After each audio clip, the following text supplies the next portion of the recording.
السلام علیکم ورحمۃ اللہ وبرکاتہ۔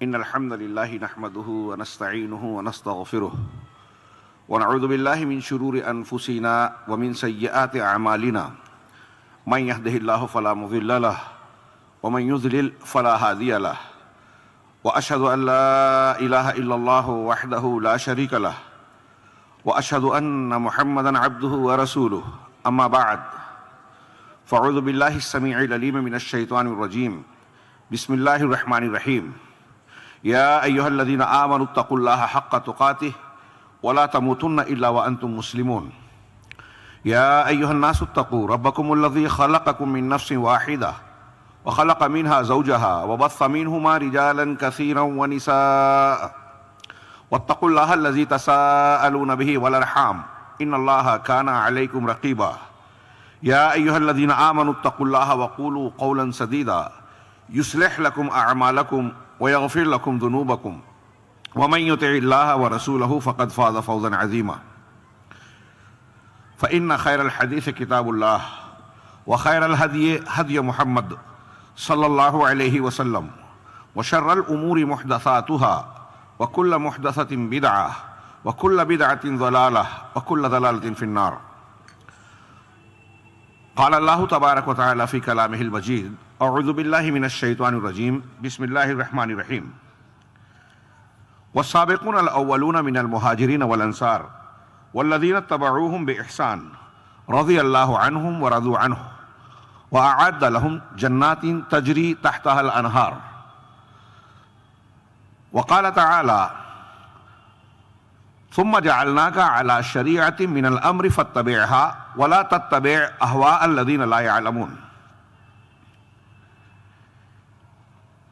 اس بزم کو سجانے والے منتظمین ذمہ داران جمعیت اہل حدیث کولکاتہ، صدر محترم حفظہ اللہ محترم جناب شیخ یمنی صاحب حفظہ اللہ، شیخ عمران صاحب، دیگر علماء کرام، اسٹیج پر تشریف فرما اہل علم حضرات، محترم بزرگوں، بھائیوں، دینی ماؤں اور بہنوں، یہاں پہنچنے کے بعد شیخ یمنی صاحب کا پرمغز، پرکشش، مفید خطاب جاری تھا، اور میں خود چاہ رہا تھا کہ ہماری زندگی کے اس سب سے اہم موضوع کا یہ بیان چلتا رہے۔ آخر میں انہوں نے وقت کا لحاظ کرتے ہوئے مجھے، جو میں سمجھتا ہوں ان کے سامنے میں طالب علم ہی ہوں، مہمان کی حیثیت سے عزت دیتے ہوئے مجھے وقت دینے کے لیے انہوں نے اپنا خطاب ختم کر دیا۔ ان کے ایک ایک نقطے پر میں اپنے خطاب کو جوڑ کر اگر سوچتا ہوں تو کئی باتیں ذہن میں آتی ہے، اخلاص کی، نفاق کی، جو انہوں نے موجودہ دور میں منافقین کی مثالیں بیان کی کہ ایک طرف کلمہ بھی پڑھتے ہیں، دوسری طرف صحابہ کرام کو برا بھلا کہتے ہیں، کلمہ پڑھتے ہیں اور جناب محمد رسول اللہ صلی اللہ علیہ وسلم کی شان میں انتہائی غضب کی، جو انہوں نے عربی عبارت پڑھی بغیر ترجمے کی، جسے سن کر ہی اتنا شدید غصہ آتا ہے، اور وہ غصہ اگر کسی صاحب ایمان کو نہ آئے تو وہ ایمان والا ہو ہی نہیں سکتا۔ کلمہ پڑھنے والوں نے وہ لکھا، ایسے تضادات، اور وہ اپنے آپ کو مسلمان کہہ رہے ہیں۔ سوچئے، کیا ایسے میں یہ ضروری نہیں ہے کہ ہم یہ معلوم کریں کہ اسلام کا کلمہ پڑھنے کے بعد اتنے سارے مناہج، اتنے سارے مکاتب فکر جو پائے جاتے ہیں، مرد اور خواتین دونوں کے لیے یہ یکساں اہمیت کا موضوع ہے، اتنے سارے لوگ پائے جاتے ہیں، تو کیا ہم سب کو ٹھیک کہیں، چلنے دیں کہ یہ بھی صحیح اور یہ بھی صحیح؟ ان سب چیزوں میں نہ پڑیں، کیونکہ جھنجھٹ ہے۔ وہ انبیاء کرام اور ان کے متبعین، انبیاء کرام علیہم السلام تھے کہ توحید پیش کرتے تھے، شرک کا رد کرتے تھے، مشرکین ناراض ہو جاتے تھے۔ ہمیں کسی کو ناراض نہیں کرنا ہے۔ بدعت و خرافات کا رد کر کے ہمارے اسلاف نے دین کی حفاظت کی، ہم تک امانت کو پہنچایا، اور ہم اس امانت کی ایسی بے قدری کر رہے ہیں کہ ہمیں فرصت بھی نہیں ہے یہ جاننے کی کہ صحیح معنی سنت کیا ہے۔ بدعت و خرافات ہمارے چاروں طرف ارد گرد، نہ صرف یہ کہ اختیار کیا جا رہا ہے بلکہ ان کا غلغلہ ہے، ہنگامہ مچا ہوا ہے، ہمارے اپنے نوجوان شکار بن رہے ہیں۔ یہ صورتحال ہمیں جھنجھوڑتی ہے، مردوں کو، خواتین کو، اپنے آنے والی نسلوں کو جہنم کی آگ سے بچانے کے لیے کہ انہیں صرف کلمہ پڑھا دینا، رسمی مسلمان بنا دینا کافی نہیں ہے، انہیں بتانا ہوگا کہ صحیح منہج کیا ہے۔ شیخ نے آخر میں کلمہ لا الہ الا اللہ سے جو توحید کا تقاضا ہے اس کا آخری شرط ذکر کرتے ہوئے کہا کہ کلمے سے اور کلمہ بولنے والوں سے محبت ہونی چاہیے۔ اس ضمن میں جو واقعات انہوں نے بیان کیے وہ بھی مجھے اپنے موضوع سے متعلق نظر آ رہا تھا۔ ایک واقعے کا اضافہ کروں، یاد دہانی کراؤں۔ حضرت عمر فاروق رضی اللہ تعالیٰ عنہ نے نماز جنازہ میں ایک شخص کی نماز جنازہ پڑھانے کے لیے کھڑے ہوئے، پلٹ کر دیکھا نماز شروع کرنے سے پہلے تو دیکھا کہ حضرت حذیفہ رضی اللہ تعالیٰ عنہ صحابی رسول ہیں جنہیں صاحب سر رسول کہا جاتا ہے، فتنوں کے جانکار عالم شخص، رسول اللہ صلی اللہ علیہ وسلم کے رازداں، راز کو جاننے والے۔ کئی باتیں منافقین کے بارے میں حضرت حذیفہ کو معلوم تھی، دوسروں کو نہیں۔ عمر فاروق پوچھا کرتے تھے فتنوں کے بارے میں، منافقین کے بارے میں۔ دیکھا کہ وہ بغیر نماز پڑھے نکل رہے ہیں، حضرت عمر چونک گئے۔ فارغ ہونے کے بعد ان کے پاس پہنچے اور کہا آپ کے نماز نہ پڑھنے سے مجھے معلوم ہوا کہ جس کی میں نے نماز جنازہ پڑھائی وہ منافق تھا۔ عمر فاروق خلیفۃ المسلمین جس راستے سے گزرے، زبان رسالت علی صاحبہ الصلاۃ والسلام کی زبان سے یہ نکلا کہ اس راستے سے شیطان راستہ بدل دیتا ہے جس راستے سے عمر گزرتے، جن کو کتنی مرتبہ جنت کی بشارتیں ملی، جن کی کتنی رائے کی تائید آسمان والے نے کی اپنے کلام کے ذریعے سے،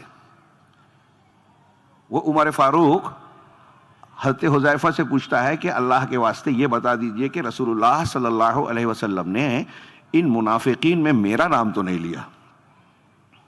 غور کیجئے، دہل جانا چاہیے، ہل جانا چاہیے۔ ایسی شخصیت جن کے جنتی ہونے کے سلسلے میں کوئی شک شبہ تھا ہی نہیں، حضرت عمر شک نہیں کر رہے تھے، یہ اللہ کا خوف، خشیت، تقوی، پرہیزگاری، تورع تھا کہ کہیں میں بھی ان لوگوں میں تو نہیں ہے جو منافقین کی فہرست میں شمار ہوتے ہیں اور مجھے پتہ ہی نہ ہو۔ ہمارا آپ آج بہت سارے نفاق، شریعت کی مخالفتوں کے ساتھ ساتھ عقائد و اعمال کی خرابیوں کا شکار ہیں، علماء کرام ٹوک رہے ہیں، بول رہے ہیں۔ عمر فاروق کی طرح ہمیں فکر ہی نہیں ہے کہ کہیں ہم منافق تو نہیں ہو گئے، کہیں ہم نے غلط منہج تو نہیں اختیار کر لیا۔ قرآن حدیث کو ماننے والے مسلمان ہیں، مسلمان گھر میں پیدا ہوئے ہیں۔ کچھ لوگ فخر کر رہے ہیں کہ ہم اہل الحدیث ہیں، ہم فلاں ہیں، ہم ڈھما ہیں۔ ہمارے عمل میں، ہمارے عقیدے میں شرکیات، خرافات، نفاق کی بہت ساری چیزیں، نفاق کے اکبر کی چیزیں، مسلمہ عقائد کے خلاف باتیں شامل ہو گئی ہیں اور ہم ہوش میں نہیں ہیں۔ ابھی شیخ بات کر رہے تھے کہ ایک فتنہ مرزا کا، اس کے اثر سے ہمارے نوجوانوں میں جیسا پہلے کبھی نہیں ہوا کہ صحابہ کرام کو لوگ برا بھلا کہہ رہے ہیں۔ جو ہمارے لیے معیار حق ہے، معیار ہدایت ہے، قرآن نے کہا، اللہ کے رسول صلی اللہ علیہ وسلم نے فرمایا، ہم اس کے خلاف جا رہے ہیں اور علماء پر طعن و تشنیع کر رہے ہیں جو ان کا دفاع کرنے کی، اور مرزا کا رد کرتے ہیں جو شیعوں کا ایجنٹ ہے، جو یہودیوں کے ایجنٹ ہیں۔ سلف نے کہا روافظ یہود کے کتے ہیں، اور علماء نے علی وجہ البصیرہ کہا کہ آج کے یہ تحریکی روافظ جو ہیں یہود کے کتے ہیں۔ ہاں، روافظ یہود کے کتے، اور یہ روافظ کے کتے جو صحابہ کرام کی شان میں زبان تان کو دراز کر رہے ہیں، برا بھلا کہہ رہے ہیں، گالیاں دے رہے ہیں، ہمارے آپ کے ایمان کو تباہ کر رہے ہیں۔ ہمیں فکر نہیں ہے کہ منہج کون سا صحیح ہے۔ امام بخاری رحمہ اللہ نے صحیح بخاری میں ابن ابی ملیکہ رحمہ اللہ، تابعین میں ایک بڑا نام ہے، ان کا قول نقل کیا۔ وہ کہتے ہیں کہ ادرکتو 30 من اصحاب رسول اللہ صلی اللہ علیہ وسلم کلہم یفاق النفاق علی نفسہ۔ اللہ اکبر، کہ میں نے 30 اصحاب رسول سے ملاقات کی، صحابہ کرام سے، 30 صحابہ سے میری ملاقات ہوئی۔ ہر صحابی اپنے آپ کے بارے میں نفاق کا ڈر رکھتا تھا کہ کہیں نفاق میں نہ پڑ جاؤں۔ امام حسن بصری کہتے تھے کہ مومن کی پہچان یہ ہے کہ نیکیاں کرتا ہے اور اللہ سے ڈرتا رہتا ہے کہ ہلاک نہ ہو جاؤں، یہ نیکیاں رد نہ ہو جائے، قبول نہ ہو۔ اور منافق کی پہچان یہ ہے کہ فسق و فجور اور گناہ کرتا ہے اور مطمئن رہتا ہے کہ میں تو جنتی ہوں. آپ ہم یہاں مرد اور خواتین جتنے بیٹھے ہیں، مائیں بہنیں ہوں، ہمارے بزرگ ہوں، بھائی ہوں، غور کیجئے کہ ہمارے اندر کون سا جذبہ ہے دونوں میں سے. حسن بصری رحمہ اللہ کی اس قول کے مطابق، جو قرآن کی ایک آیت اور ایک حدیث کی روشنی میں انہوں نے کہا، نیکیاں کر کے ڈرنا. ابھی شیخ کہہ رہے تھے نا، اخلاص کا فقدان یہ ہے کہ نیکیاں آج کم ہوتی ہیں، تصویریں زیادہ چھپائی جاتی ہیں، ریکارڈ بنانے کی زیادہ کوشش ہوتی ہے، نام شہرت کا زیادہ چسکا لگا ہوا ہے لوگوں کو، جو اخلاص کے سراسر بالکل خلاف ہے. لیکن یہ عام ہے. کوئی ضرورت ہے تو ہم ہر ایک کی نیت پر ضرب نہیں لگا سکتے، لیکن ایک یہ عمومی بات ہے. تو حضرت ابن ابی ملیکہ کے قول کی روشنی میں دیکھیے، صحیح مسلم کی وہ روایت دیکھیے، حضرت حنظلہ کی، نافق حنظلہ، صحابی رسول کہہ رہے ہیں منافق ہو گئے. ابوبکر صدیق نے پوچھا کہ ایسا کیا ہو گیا؟ کہا ہم اللہ کے رسول صلی اللہ علیہ وسلم کی مجلس میں جب ہوتے ہیں، جنت و جہنم کا تذکرہ ہوتا ہے تو ہمارے دلی کیفیت کچھ اور ہوتی ہے، لیکن جب گھر بار بال بچوں میں ہوتے ہیں، دھندے کاروبار میں ہوتے ہیں، تو اس وقت ہماری کیفیت بدل جاتی ہے. تو نفاق یہی ہے نا، دو رنگی، یہاں کچھ اور وہاں کچھ، اندر کچھ اور باہر کچھ. تو مجھے لگتا ہے کہ میں بھی منافق ہو گیا. ابوبکر صدیق نے کہا کہ یہ تو ہماری بھی کیفیت ہوتی ہے. نبی کریم صلی اللہ علیہ وسلم کے پاس گئے، وجہ بتائی کہ یہ مسئلہ ہے. آپ نے کہا کہ یہ ساعتاً و ساعتاً، اگر تم اس طرح سے، جس طرح سے میری مجلس میں ہوتے ہو اور جنت و جہنم کے تذکرے میں ہوتے ہو، اگر اسی کیفیت میں ہر وقت رہنے لگو تو لَصَافَحَتْكُمُ الْمَلَائِكَةُ فِي الْأَسْوَاقِ وَعَلَىٰ فُرُوشِكُمْ أَوْ كَمَا قَالَ.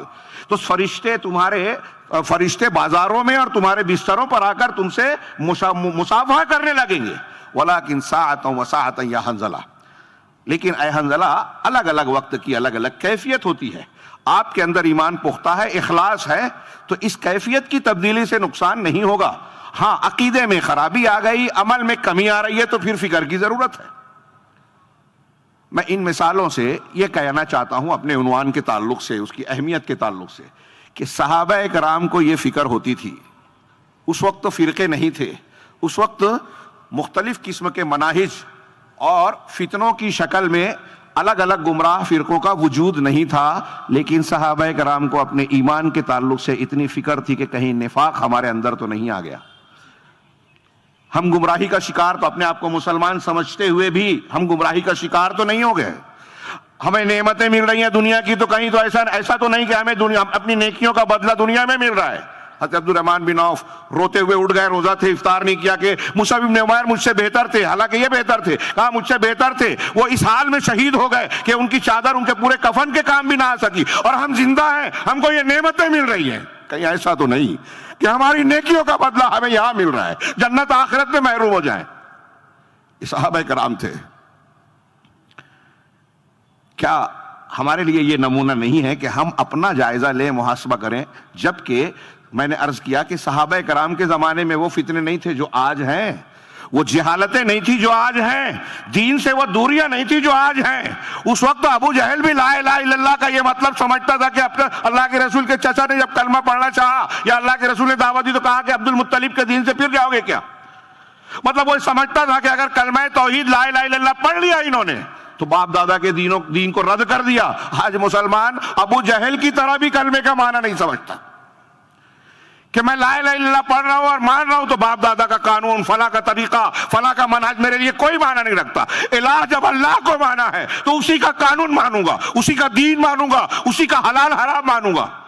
فلاں پیر صاحب، فلاں بزرگ، فلاں شخصیت، وہ کیسے بھی ہو، ہوا میں اڑے، پانی پہ چلیں، کرامت کھیلیں، میرے سامنے اللہ اور رسول کے علاوہ کوئی نمونہ، کوئی حکم قابل قبول نہیں ہے. وہ ابو جہل بھی سمجھتا تھا لا الہ الا اللہ کا جتنا معنی آج مسلمان نہیں سمجھ رہا ہے. تو میں عرض کر رہا تھا کہ کیا ہمیں اس کا جائزہ نہیں لینا چاہیے؟ آج جناب محمد رسول اللہ صلی اللہ علیہ وسلم کے فرامین، جس کا سب کو اعتراف ہے، آپ یہاں بیٹھے ہوئے ہیں جو بہت سارے دوسرے مسلک کے لوگ ہیں، وہ بھی مانتے ہیں کہ آپ نے فرمایا تھا 73 فرقے ہوں گے. میری امت کے ستفترق امتی الی 73 فرقہ کلہم فی النار الا واحدہ. 73 فرقے ہوں گے میری امت کے. یہ امت استجابت کی بات ہے، امت دعوت یہود، نصارہ، ہنود، فلاں اور فلاں یہ نہیں. اس میں ہوں گے، سب جہنم میں ہوں گے سوائے ایک کے. میں بار بار ایک بات کہتا ہوں، آج کل ہمارے ہاں کچھ لوگ دعوت کا کام کرتے ہیں، اپنے آپ کو صلح کل کا علم بردار بتانا چاہتے ہیں، تو یہ بھی صحیح اور وہ بھی صحیح. ہاں، ایک آدمی شرک کر رہا ہے اس کو بھی نہ بولو، ایک آدمی بدعت کا مرتکب ہے، کھلی کھلی بدعت کر رہا ہے، قرآن حدیث کو توڑ مروڑ رہا ہے، اس کی تحریف کرتا ہے، اللہ کے اسماء و صفات کا جو قرآن و حدیث سے بالکل واضح طور سے ثبوت موجود ہے اس کا انکار کرتا ہے، اس کی تبلیغ کرتا ہے، جو کلمہ توحید کو کلمہ شرک بناتا ہے، لا الہ الا اللہ کا معنی کہتا ہے لا موجود ہے الا اللہ، ہر چیز اللہ ہی اللہ ہے، اس کو بھی مت رد کرو، پھر کون سا دین ماننا ہے؟ ایسے فتنوں کے دور میں کیا آپ کو نہیں لگتا کہ ہمیں اگر جنت میں جانا ہے تو رسول اللہ صلی اللہ علیہ وسلم کے فرمان کے مطابق ہمیں اس بات کی کوشش کرنی چاہیے کہ ان 72 والوں میں سے نہ ہو جائیں، اس ایک میں ہو جائیں جن کے بارے میں کہا صرف ایک جنت کے راستے پہ ہوگا. یہ میری بات نہیں ہے، کسی مولوی کی بات نہیں ہے جس کے بارے میں یہ لوگ جو کہہ دیتے ہیں گمراہ لوگ کہ یہ لوگ انتشار پھیلا رہے ہیں، شدت پسندی ہے. یہ جناب محمد رسول اللہ صلی اللہ علیہ وسلم کا فرمان ہے. آپ مانتے ہیں کہ نہیں مانتے؟ میں آپ مجمع سے پوچھ رہا ہوں، 73 فرقے ہوں گے، یہ روایت ہے نا. نبی اللہ نے قرآن میں جگہ جگہ وَلَا تَتَّبِعُوا السُّبُلَ کہ مختلف دیگر راستوں کی پیروی نہ کرو، وَأَنَّ هَذَا صِرَاطِي مُسْتَقِيمًا فَاتَّبِعُوهُ وَلَا تَتَّبِعُوا السُّبُلَ فَتَفَرَّقَ بِكُمْ عَنْ سَبِيلِهِ کہ یہ میرا سیدھا راستہ ہے، اسی ایک راستے کی اتباع کرنا. ایک کا ترجمہ ضمیر کے اعتبار سے کر رہا ہوں، علماء موجود ہیں، ایک ہی صحیح ہے، اسی کی اتباع کرنے کا اللہ نے آرڈر دیا ہے. وَلَا تَتَّبِعُوا السُّبُلَ اور دوسرے راستوں پہ نہیں چلنا. اب اللہ کہہ رہا ہے دوسرے راستوں پہ نہیں چلنا، اور آپ کہہ رہے ہیں، مولوی صاحب کہہ رہے ہیں، سولہ کل والا کہہ رہا ہے کہ اس راستے پہ چلو کہ اس راستے پہ چلو، کوئی حرج نہیں، جو جس راستے پہ چل رہا ہے چل لے دو. اللہ کہہ رہا ہے نہیں، سب راستوں پہ نہیں. اگر دوسرے راستوں پہ چلو گے اللہ اور رسول کے راستے سے ہٹ کر، فَتَفَرَّقَ بِكُمْ عَنْ سَبِيلِهِ تو وہ اللہ کے راستے سے تم کو جدا کر دیں گے، الگ کر دیں گے، متفرق بنا دیں گے، فرقہ میں ڈھال دیں گے جو جماعت نہیں ہے، جو جنت والے راستے پر نہیں ہے. تو اللہ تبارک و تعالیٰ نے یہ بائنڈنگ اور پابندی لگائی. کیا ہمارے لیے ضروری نہیں ہے کہ ہم اس پر غور و فکر کریں؟ میں ایسا مانتا ہوں کہ سب سے زیادہ اہمیت کا حامل ایک انسان کے لیے یہ ہے، اس کے لیے جو سوال غور کرنا، اسٹڈی کرنا. تو اس سوال کا جواب اللہ نے عقل شعور دیا، کائنات کو دیا. غور کرتا ہے آدمی، کیوں پیدا کیا اللہ نے؟ اس کا جواب کون دے گا؟ اللہ ہی دے گا. پیدا اللہ نے کیا، کیوں پیدا کیا؟ یہ فلاں اور فلاں بزرگ بتائیں گے. دوسرے مذہب والوں سے بھی ہم کہیں گے کہ جس نے بنایا ہے وہی بتائے گا. جس نے پیدا کیا وہ کہہ رہا ہے کہ دنیا میں بہت سے مذاہب ہیں، کیا سارے مذاہب جیسا کہ لوگ کہتے ہیں اس کے بھی پسندیدہ ہیں؟ وہ تو صاف اعلان کر رہا ہے وَمَن يَبْتَغِ غَيْرَ الْإِسْلَامَ دِينًا فَلَن يُقْبَلَ مِنْهُ. وہ کہہ رہا ہے وَرَضِيتُ لَكُمُ الْإِسْلَامَ دِينًا، اسلام کے علاوہ جو بھی کوئی دوسرا مذہب اختیار کرے گا وہ قبول نہیں ہوگا. اللہ کا پسندیدہ دین اسلام ہے. اب کوئی کہے سب صحیح ہے تو مان لیں گے؟ اللہ کی بات مانیں گے یا لوگوں کی بات مانیں گے؟ اب اللہ نے یہ کہا دین کے سلسلے میں، اس کا جواب وہی دے گا. اور یہ انتظام بھی کیا، مطلب یہ ہمارے دارالامتحان میں، دنیا کے امتحان میں بہت سے مذاہب ہیں اور بہت سے مسالک ہیں. میں آپ سے سوال کر رہا ہوں، اپنے آپ سے دل میں پوچھئے کہ کیا سارے مذاہب سچے ہیں؟ جیسا کہ کچھ لوگ کہتے ہیں کہ مذاہب کے راستے الگ الگ ہیں، منزل سب کی ایک ہے. دنیا کا سب سے بڑا جھوٹ مانتا ہوں میں. بھائی آپ ادھر مشرق میں جائیں، ایک مغرب میں، ایک شمال میں، ایک جنوب میں، سب ایک ہی جگہ پہنچیں گے کیا؟ ایک پنڈت سے گفتگو کرتے ہوئے میری گفتگو، میں نے اس سے یہی سوال کیا تھا. اندور جا رہے تھے، میں نے کہا اندور کے راستے پہ ہم جا رہے ہیں، کیا اس پہ بمبئی یا احمد آباد ملے گا کیا؟ اگر مجھے جانا ہے، آپ کہہ رہے ہیں منزل سب کی ایک ہے، تو ایک آدمی ممبئی جانا چاہتا ہے اور اس بس میں بیٹھ گیا تو اسے بمبئی ملے گی؟ وہ تو اس گاڑی میں جتنا آگے بڑھے گا اتنا ممبئی سے دور ہوتا جائے گا، الٹی سمت میں جا رہا ہے. تو جو جنت کے راستے سے ہٹ گیا وہ جتنا چلے گا جنت سے دور ہوتا جائے گا. جنت میں کیسے جائے گا؟ لیکن یہ کچھ لوگ مانتے ہیں. اللہ جواب دیتا ہے کہ ایک ہی دین اللہ کا پسندیدہ ہے، یہ ہم مانتے ہیں. پھر اس دین میں ہم دیکھ رہے ہیں کہ بہت سے فرقے ہیں. چھوڑ دیجئے مجھے، میں شدت پسند نرم والوں سے پوچھتے ہیں کہ ایک آدمی قبر پر سجدہ کر رہا ہے، اس کو کچھ لوگ شرک کہہ رہے ہیں اور کچھ لوگ اس کو قرآن سے ثابت کرنے کی کوشش کر رہے ہیں. استعاذہ، استعانہ، وسیلہ لگا کے ہم مانگ سکتے ہیں. ایک تعزیے کو مان رہا ہے، اہل بیت کو الوہیت کا درجہ دینے والا ایک طبقہ روافض کا ہے. ایک صحابہ کرام کو برا بھلا کہنا غلط کہہ رہا ہے، دوسرا کہہ رہا ہے کہ گالی دے سکتے ہیں. شخصیات کا معاملہ ہے، عقیدے کا نہیں. ڈاکٹر اسرار مولانا مودودی صاحب، سید قطب صاحب. یہ نام اس لیے لے رہا ہوں، نام نہ لینے کی وجہ سے یہ ان کے ماننے والے لوگ ہیں. میں یہ سمجھانا چاہ رہا ہوں کہ انتہائی واضح غلطی جو قرآن و حدیث کی واضح دلیلوں کے خلاف ہے، اس کو لوگ قبول کرتے ہیں، اس کی تبلیغ کر رہے ہیں، اس کو مانتے ہیں، اور لوگ ان کی تائید کر رہے ہیں، ان کے پیچھے چل رہے ہیں. تو ہم کو ڈرنا چاہیے کہ نہیں حضرت عمر کی طرح، عمر فاروق رضی اللہ تعالیٰ عنہ کی طرح، دیگر صحابہ کی طرح، کہ ایسے ہی کسی فتنے کا ہمارے نوجوان شکار ہو جائیں، منافقت، کفر، شرک کا وہ اختیار کر لیں. ڈاکٹر اسرار سے متاثر ہو کے ہم تقریر سن رہے ہیں، ہمارا بچہ ان کے قول کو مان لے وے کہ وحدت الوجود صحیح ہے، ابن عربی کا قول صحیح ہے، ہر چیز میں اللہ ہے، ہر اللہ ہی اللہ ہے سب جگہ. ہمارے جتنے اہل تصوف ایسا مانتے ہیں، کھلے اسٹیج سے کہہ رہا ہوں، جو لوگ ایسا مانتے ہیں اسٹڈی کریں. یہ دنیا کا سب سے بڑا کفر اور شرک ہے کہ خالق اور مخلوق کو الگ نہیں مانتے ہیں. آپ جس کی بھی آپ پوجا کریں اس میں اللہ ہے، وہ یہ کہہ رہا ہے. ہندوانہ عقیدہ ہے، شنکر آچاریہ جو تاریخی گزرا ہے. تو کیا ہمارے لیے یہ اہم نہیں ہے موضوع؟ اب یہاں رک کر میں اس تناظر میں سوال کر رہا ہوں جو ابھی تذکرہ ہوا کہ بہت سے مذاہب ہیں، ایک مذہب سچا، بہت سے مسلک ہیں، ایک مسلک سچا. آپ نے پڑھا ہوگا، بارہا سنا ہوگا، ہم ہر نماز کی ہر رکعت میں دعا مانگتے ہیں اہدنا الصراط المستقیم.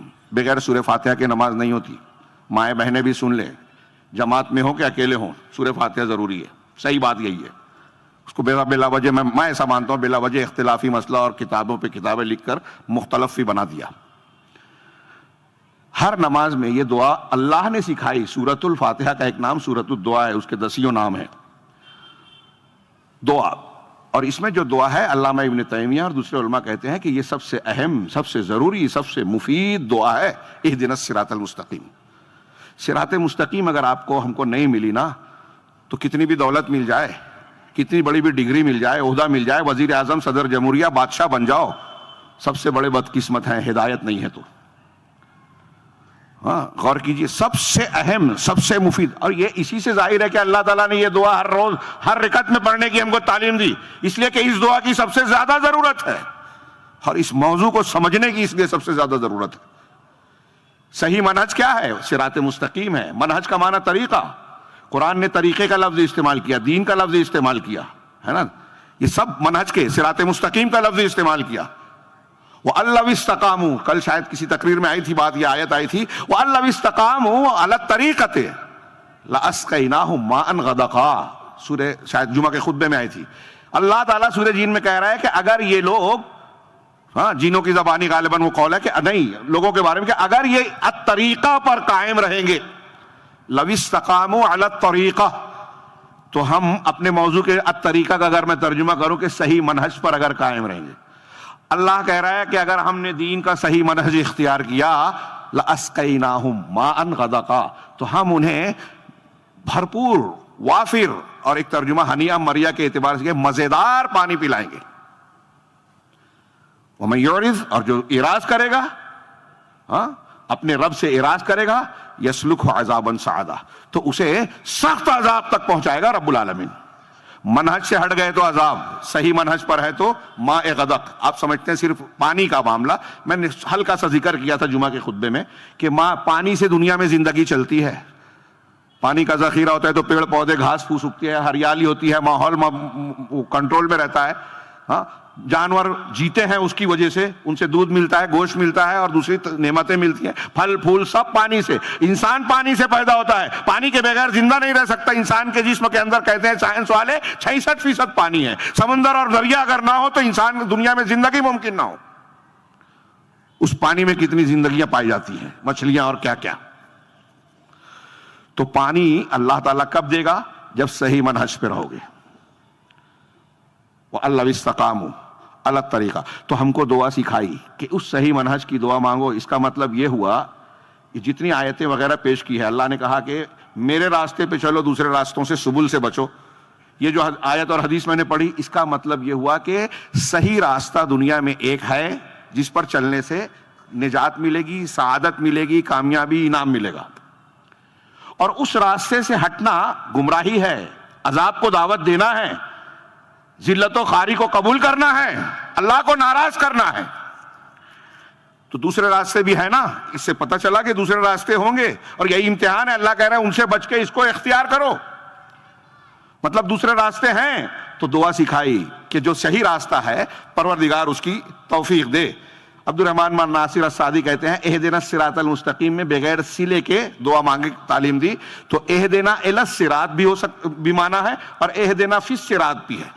اہدنا الی الصراط المستقیم، اہدنا فی الصراط المستقیم، دونوں کا. الا کا معنی کیا ہوگا کہ بہت سارے مذاہب ہیں، ان میں سے جو سچا ہے اس کی طرف رہنمائی کر.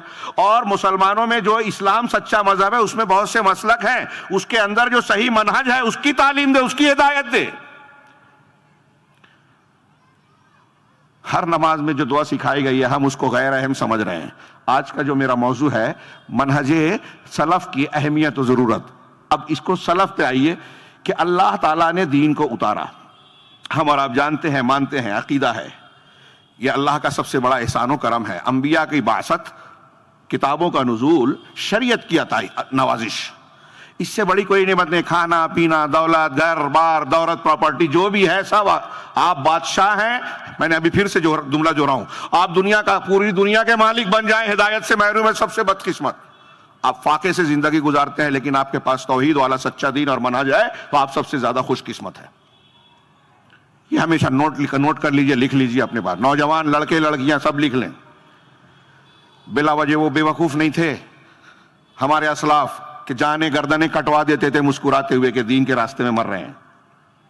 ان کو بھی جان سے محبت تھی، دنیا ان کی بھی پیاری تھی، رشتے پیوند ان کے بھی تھے، لیکن ان سب سے بڑھ کر وہ جانتے تھے کہ ہمارے لیے دین، عقیدہ، توحید، منہج سب سے قیمتی دولت ہے. اس کے لیے دنیا قربان کی جا سکتی ہے، دنیا کی کسی چیز کے لیے اس کو قربان نہیں کیا جا سکتا.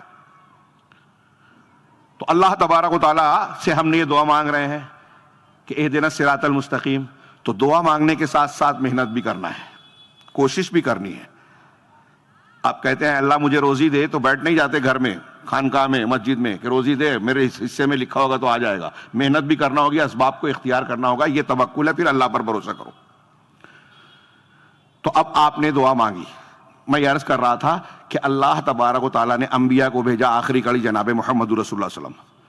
قرآن کتابوں، آسمانی کتابوں کی آخری کڑی. اس کے بعد کوئی نبی آنے والا نہیں. کوئی نبی، کسی بھی طرح کا نبی نہیں آئے گا، بروزی، ذلی، کسی قسم کا بھی. شیخ عمران خان کا قول بتا رہے تھے، مجھے نہیں دھیان ہے کہ میں نے شاید اس سے پہلے سنا.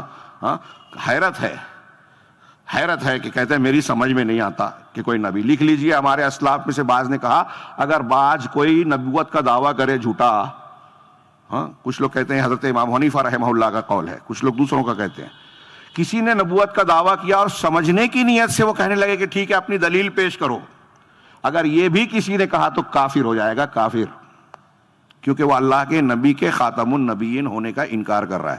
شیخ نے کہا 100، میں کہتا ہوں کہ ہزاروں دلیلیں ہیں جس سے یہ ثابت کیا جا سکتا ہے. مبالغہ نہیں کر رہا ہوں، میں نے اس پر ایک مقالہ لکھا تھا. یعنی قرآن کی، حدیث کی، عقل کی، فطرت کی ایسی ہزاروں دلیل، 1000 سے قریب دلیل دے سکتے ہیں اس سے بڑھ کر کہ اللہ کے نبی صلی اللہ علیہ وسلم کے بعد کوئی نبی نہیں آئے گا. تو اب آپ آخری نبی ہیں، لہذا اللہ تبارک و تعالیٰ نے آپ کی نبوت اور آپ کی شریعت کو، آپ کے پر نازل کی جانے والی کتاب کو قیامت تک محفوظ رکھنے کا وعدہ کیا. ذمہ داری خود لی. پچھلی کتابوں کی ذمہ داری ان کی امتوں پر ہوتی تھی، لیکن اس کتاب اور شریعت کی حفاظت کی ذمہ داری اللہ نے لی اور فرمایا انا نحن نزلنا الذکر وانا لہ لحافظون. ہم نے الذکر کو نازل کیا اور اس کی حفاظت کرنے والے ہم ہی ہیں. اب قرآن الذکر ہے، ٹھیک ہے، قرآن کے الفاظ ہی صرف اللہ نے محفوظ کیے کیا؟ احادیث رسول اور الفاظ کی تشریح ہے، تفسیر ہے، خود قرآن کہہ رہا ہے وَنَزَّلْنَا إِلَيْكَ الذِّكْرَ وَأَنزَلْنَا إِلَيْكَ الذِّكْرَ لِتُبَيِّنَ لِلنَّاسِ مَا نُزِّلَ إِلَيْهِمْ. ہم نے الذکر کو آپ پر نازل کیا. کیوں کیا؟ تاکہ آپ لوگوں کے سامنے بیان کریں، یعنی آپ تفسیر کریں. آج منکرین حدیث اور کچھ عقل کے مارے ہمارے ہاں ایسے قابل لوگ پیدا ہوتے ہیں جو کہتے ہیں کیا ضرورت ہے حدیث کی، ہم اپنے اعتبار سے سمجھ لیں گے. یہاں رک کر میں ایک بات کہنا چاہتا ہوں. دنیا میں جتنے گمراہیاں ہیں، اہل علم نے کہا اس کی 2 بنیادی وجہ ہے. ایک قرآن و حدیث اور وحی کے سامنے عقل کو استعمال کرنا، عقل پسندی، عقل کو نقل پر مقدم کرنا، اور دوسری اتباع ہوا. ایک عقل ہے، ایک جذبہ ہے، عاطفہ. معتزلہ، جہمیہ، قدریہ، اس کی جو شکلیں آج منکرین حدیث کی ہے، روافظ میں کچھ جراثیم پائے جاتے ہیں، تحریکیوں میں پائے جاتے ہیں، قرآن حدیث پر شکوک و شبہات اور سائنس کے نام پر اعتراضات کرنے والے جو پائے جاتے ہیں، ان کے عقلیت پسندی ہے. اور جو تصوف والے ہیں، جذباتیت والے ہیں کہ کشف ہے، ذوق ہے، خواب ہے، اس سے جو چیز بزرگان دین بتا رہے ہیں ہم اس کو دین مان لیں گے، وہاں عاطفہ ہے. دونوں گمراہی ہیں، غلط منہج ہے.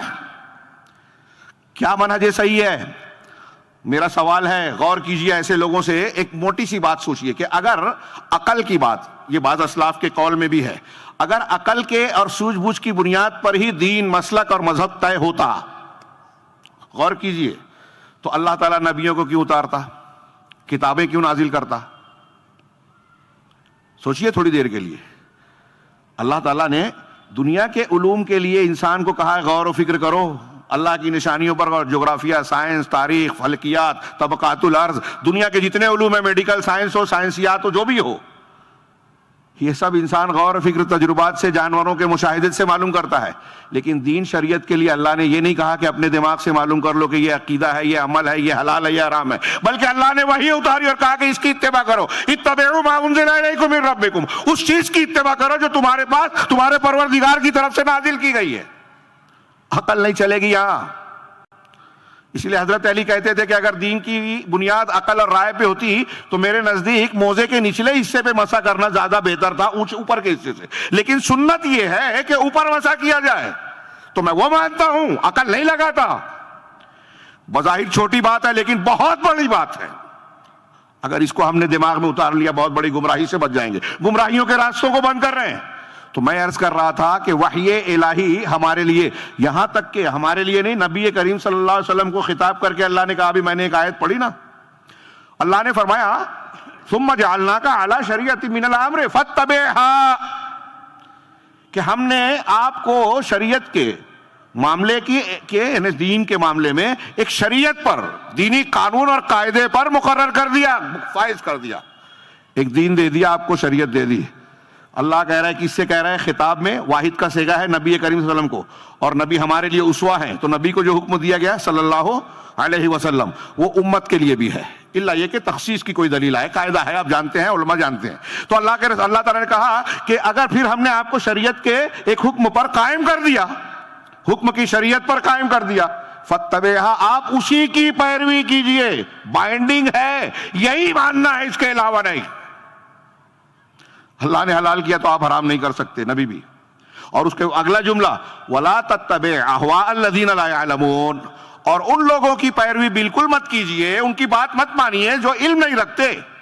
علامہ ابن تیمیہ اور دوسرے علماء نے کہا کہ قرآن و حدیث سے ہٹ کر کوئی بھی بات کرے جو اس کے خلاف ہے، قرآن حدیث کے خلاف ہے، تو وہ کتنا بڑا بھی دانشور ہو، مفسر ہو، روز درس قرآن دیتے ہو، اس کو لائک کرنے والے 2-3 کروڑ ہو اور اس سے زیادہ ہو، وہ جاہل ہے، لا یعلمون میں شامل ہے، وہ علم نہیں رکھتا، اور وہ اپنی طرف سے، اپنی خواہش سے، اپنے جذبے سے، اپنے خواب کے حوالے سے، اپنی رائے کے حوالے سے کوئی بات پیش کر کے دین بتاتا ہے جو قرآن حدیث کے خلاف ہے. اور اگر آپ اسے مانتے ہیں تو آپ اللہ کے اس حکم کی مخالفت کر رہے ہیں، قرآن حدیث کا رد کر رہے ہیں. اللہ کے نبی صلی اللہ علیہ وسلم کو بھی کہا گیا کہ آپ کو وہی ماننا ہے جو اللہ نے آسمان سے اتارا. آسمان سے کیا اتارا؟ قرآن اور حدیث. اور اس کے ماننے والے اہل الحدیث، اہل السنہ کہلاتے ہیں. حدیث قرآن کو بھی کہتے ہیں، سنت کو بھی کہتے ہیں.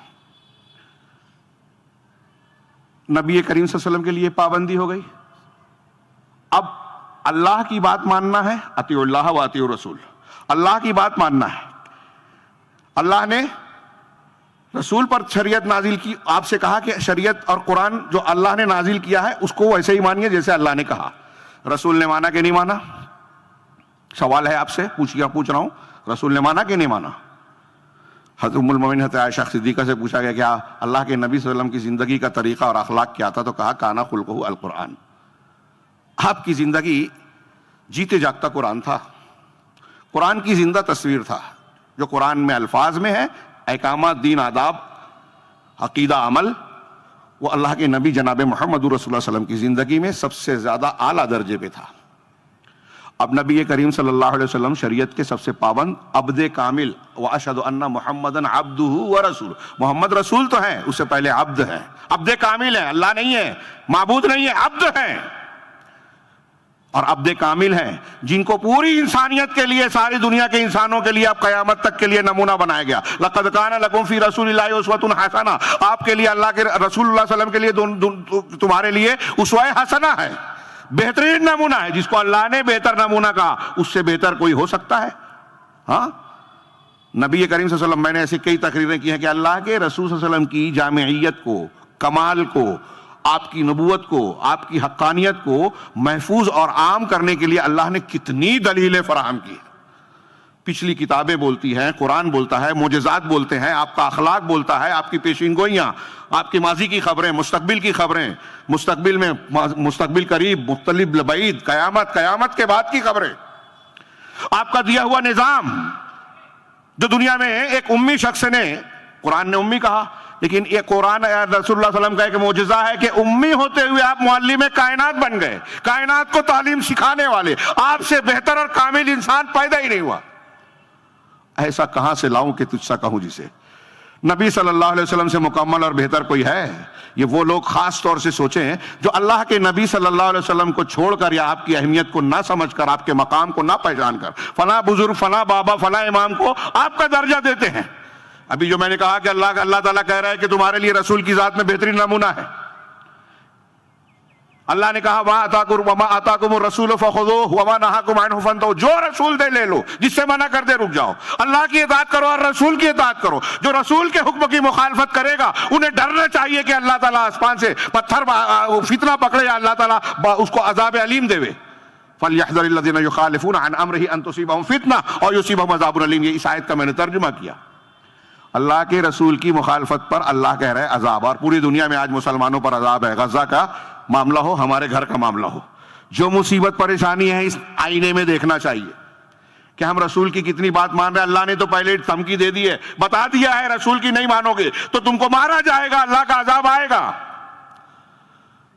میرا سوال یہاں یہ ہے کہ کوئی دنیا کا مفتی، مولوی اور یہاں بیٹھے ہوا کوئی انسان ان آیتوں کو، حالانکہ اس معنی کی اور بہت ساری دلیلیں، نصوص ہیں، پڑھنے کے بعد کوئی یہ کہہ سکتا ہے کہ اللہ کے نبی صلی اللہ علیہ وسلم کو اللہ تعالیٰ نے جو یہ مقام عطا فرمایا، جو رسول دے لے لو، تمہارے لیے بہتر نمونہ ہے، اس کی مخالفت کرو گے تو فتنہ اور عذاب آئے گا، ایسا کوئی درجہ کسی بھی شخص کا دنیا میں ہے کیا؟ یہ میں شاید ہر تقریر میں بولتا ہوں یہ بات، اور میں اس کی ضرورت ہندوستان، پاکستان میں سمجھتا ہوں، اور یہ جانتا ہوں کہ اگر اس کو لوگوں نے سمجھ لیا تو بہت سے شرک اور بدعت کی دکانیں بند ہو جائے گی، اتباع سنت کا جذبہ جاگے گا. کیونکہ شرک اور بدعت کی دکانیں جو چل رہی ہے نا، اس میں بزرگوں کی بزرگی کو غلو کے ساتھ پیش کر کے کہا جاتا ہے ارے فلاں بزرگ تو ایسے ہیں، وہ آنکھ سے غور سے دیکھتے تو پہاڑ اٹھ جاتا تھا. ہاں، ابھی میں کہتا ہوں نا، جو وہ امام شافعی اور لیث بن سعد کا قول سے میں بات کہتا ہوں کہ وہ تو ہوا میں اڑتے ہیں، وہ تو پانی پہ چلتے ہیں. ہاں، وہ آگ میں بیٹھتے ہیں. امام شافعی نے اضافہ کیا، وہ لیث بن سعد کا قول تھا اور امام شافعی نے یہ بڑھایا کہ وہ تو، اور میں اس میں بڑھاتا ہوں کہ وہ کرامت کھیلتے ہیں، فلاں وضو سے فلاں نماز پڑھتے ہیں، جس دن بالغ ہوئے اس دن سے وضو کیا ابھی تک ٹوٹا ہی نہیں. اگر ایسا مان لیں، ہاں، وہ امام شافعی کہتے ہیں کہ امام لیث بن سعد کہتے ہیں اگر کوئی ایسا ہے بھی، ہوا میں اڑتا ہے، پانی پہ چلتا ہے، لیکن اگر وہ سنت رسول کے خلاف عمل کرتا ہے تو وہ اللہ کا ولی نہیں ہے، شیطان کا ولی ہے. شیخ عبد القادر جیلانی کا قول یاد آتا ہے غنیۃ الطالبین میں، کہا کہ اہل حدیث ہی اللہ کا ولی ہو سکتا ہے جو قرآن و حدیث پر عمل کرنے والا ہو. بدعتی کیسے ہو سکتا ہے اللہ کا ولی؟ وہ تو اللہ کا دشمن ہے جو شریعت کی مخالفت کرتا ہے. تو میرا سوال دھیان دیجئے اور اس کو پھیلائیے، بتائیے، سمجھائیے کہ رسول اللہ صلی اللہ علیہ وسلم کو اللہ نے جو مقام حیثیت دی ہے کہ آپ کی اتباع کرنی ہے، آپ کی اتباع لازم ہے، اور آپ کی مخالفت کرنے پر عذاب کی وعید ہے. کیا دنیا میں کوئی بزرگ، کوئی فرشتہ، کوئی امام، کوئی آج ایسا ہے کہ جس کے بارے میں ہم یہ جملہ کہیں کہ تمہارے لیے بہترین نمونہ ہے، جو وہ دے لے لو، جس سے منع کر دے رک جاؤ، اس کی کوئی بات، اس کا قول، اس کا عمل آ جائے تو اس کو اس کے خلاف نہیں کر سکتے؟ ایسا کوئی بھی ہے کیا؟ دنیا کے کسی بھی مفتی سے پوچھئے، وہ کہے گا نہیں. پھر کیوں آپ پابندی لگاتے ہو کہ پیر صاحب کے ہاتھ پر جب میں نے بیعت کر لی تو قرآن حدیث کو چھوڑ دو، قال اللہ قال رسول کو دماغ سے کھرج دو؟ پیر صاحب جو کہہ رہے ہیں مان جاؤ. وہ کہہ رہے ہیں کہ ایسے ہی رہو اس کے ہاتھ میں جیسے غسل دینے والے کے ہاتھ میں مردہ ہوتا ہے. جیسے الٹے پلٹے تم بھی الٹ پلٹ ہوتے رہو. وہ غلط کام کہے تو یہ مت بولو کہ قرآن حدیث کے خلاف کیسے کہہ رہا. پیر صاحب نے کہا مان لو, امام صاحب نے کہا مان لو, ان کو زیادہ سمجھتا تھا. حدیث میں یہ چیز سنت بتائی گئی ہے, ہمارا مسلک کہتا ہے نہیں ہے. حدیث میں یہ حرام کہا گیا ہے, ہمارا مسلک, ہمارا مولوی کہتا ہے حلال ہے, اور لوگ مان رہے ہیں. یہ منہج سے ہٹا ہوا معاملہ ہے, نتیجے ہیں اس کے, راستے نکالتے ہیں. تو میں عرض کر رہا تھا کہ نبی کریم صلی اللہ علیہ وسلم اب معیار حق ہیں, ہدایت ہیں, آپ پر ایمان, آپ کی اتباع کے بغیر دنیا کا کوئی انسان آپ کے آنے کے بعد جنت میں نہیں جا سکتا جو آپ کے بارے میں جانے.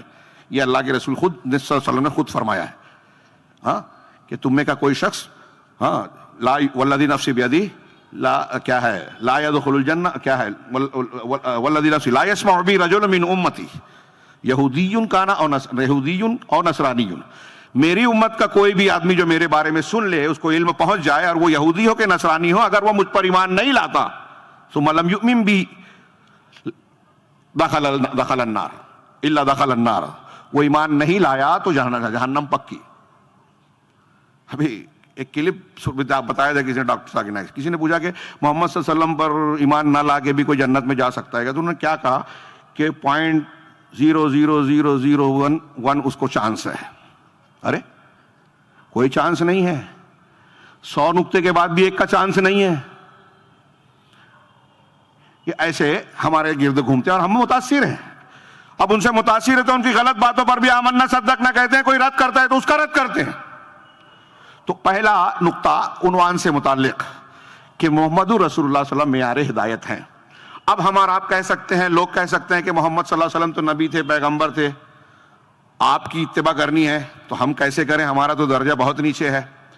تو اللہ تبارک و تعالیٰ نے ہمارے اور آپ کو خود رسول اللہ صلی اللہ علیہ وسلم نے بتایا کہ اب اللہ کی اطاعت, رسول کی اطاعت, اللہ تبارک و تعالیٰ کے پیچھے چلنا, اللہ تبارک و تعالیٰ کی شریعت کے پیچھے چلنا, اور اللہ کے رسول صلی اللہ علیہ وسلم کے پیچھے چلنا, ویسے اختیار کرو جیسے اللہ کے رسول صلی اللہ علیہ وسلم پر پہل ایمان لانے والے مسلمانوں نے, صحابہ کرام نے کیا. عنوان ہے منہج سلف. منہج کا معنی طریقہ, راستہ. جتنے مسلک ہیں اتنا منہج ہے. سلف کا معنی ہوتا ہے پہلے کے لوگ. یہاں پہلے سے مراد سلف صالحین ہے, ایمان والے سلف. اس زمانے کے اگر کوئی خارجی ہے, کوئی رافضی ہے, کوئی قدری ہے تو وہ سلف میں نہیں ہے. اتباع سنت, صحیح عقیدے اور منہج کے ساتھ ہم سلف صالح کہتے ہیں. تو سلف صالحین کا منہج. سلف میں کون لوگ ہیں؟ کسی نے کہا صرف صحابہ ہیں, کسی نے کہا صحابہ تابعین ہیں, کسی نے کہا صحابہ تابعین تبع تابعین. استدلال اللہ کے رسول کا فرمان خیر الناس قرنی ثم الذین یلونہم ثم الذین یلونہم. سب سے بہتر زمانے کے لوگ, سب سے بہتر لوگ میرے زمانے کے, پھر اس کے بعد, پھر اس کے بعد. تو آپ نے بہتر کہا, اس کا مطلب یہ کہ ان کا عقیدہ صحیح ہے, ان کی عبادت درست ہے, ان کا دین صحیح ہے. یہ آپ کی طرف سے قبولیت اور سند تصدیق ہے کہ یہ صحیح مسلمان لوگ ہیں. تو ان میں سر فہرست صحابہ کرام ہیں.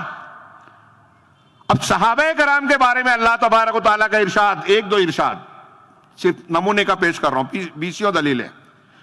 اللہ تعالیٰ نے کہا فَإِنْ آمَنُوا بِمِثْلِ مَا آمَنْتُمْ بِهِ فَقَدْ اهْتَدَوْا, اگر لوگ ویسے ایمان لے آئے جیسے تم لائے. اللہ نے کس کو تم کہا؟ آمنتم, حاضر کا صیغہ ہے, جمع حاضر کا. تو کس سے کہا؟ صحابہ سے. اس وقت مسلمان کون تھے؟ صحابہ.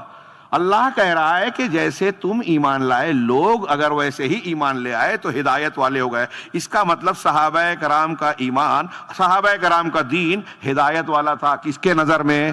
اللہ کی. اب رافضی بول رہا ہے کہ شیعہ صحابہ مرتد ہو گئے تھے, نعوذ باللہ.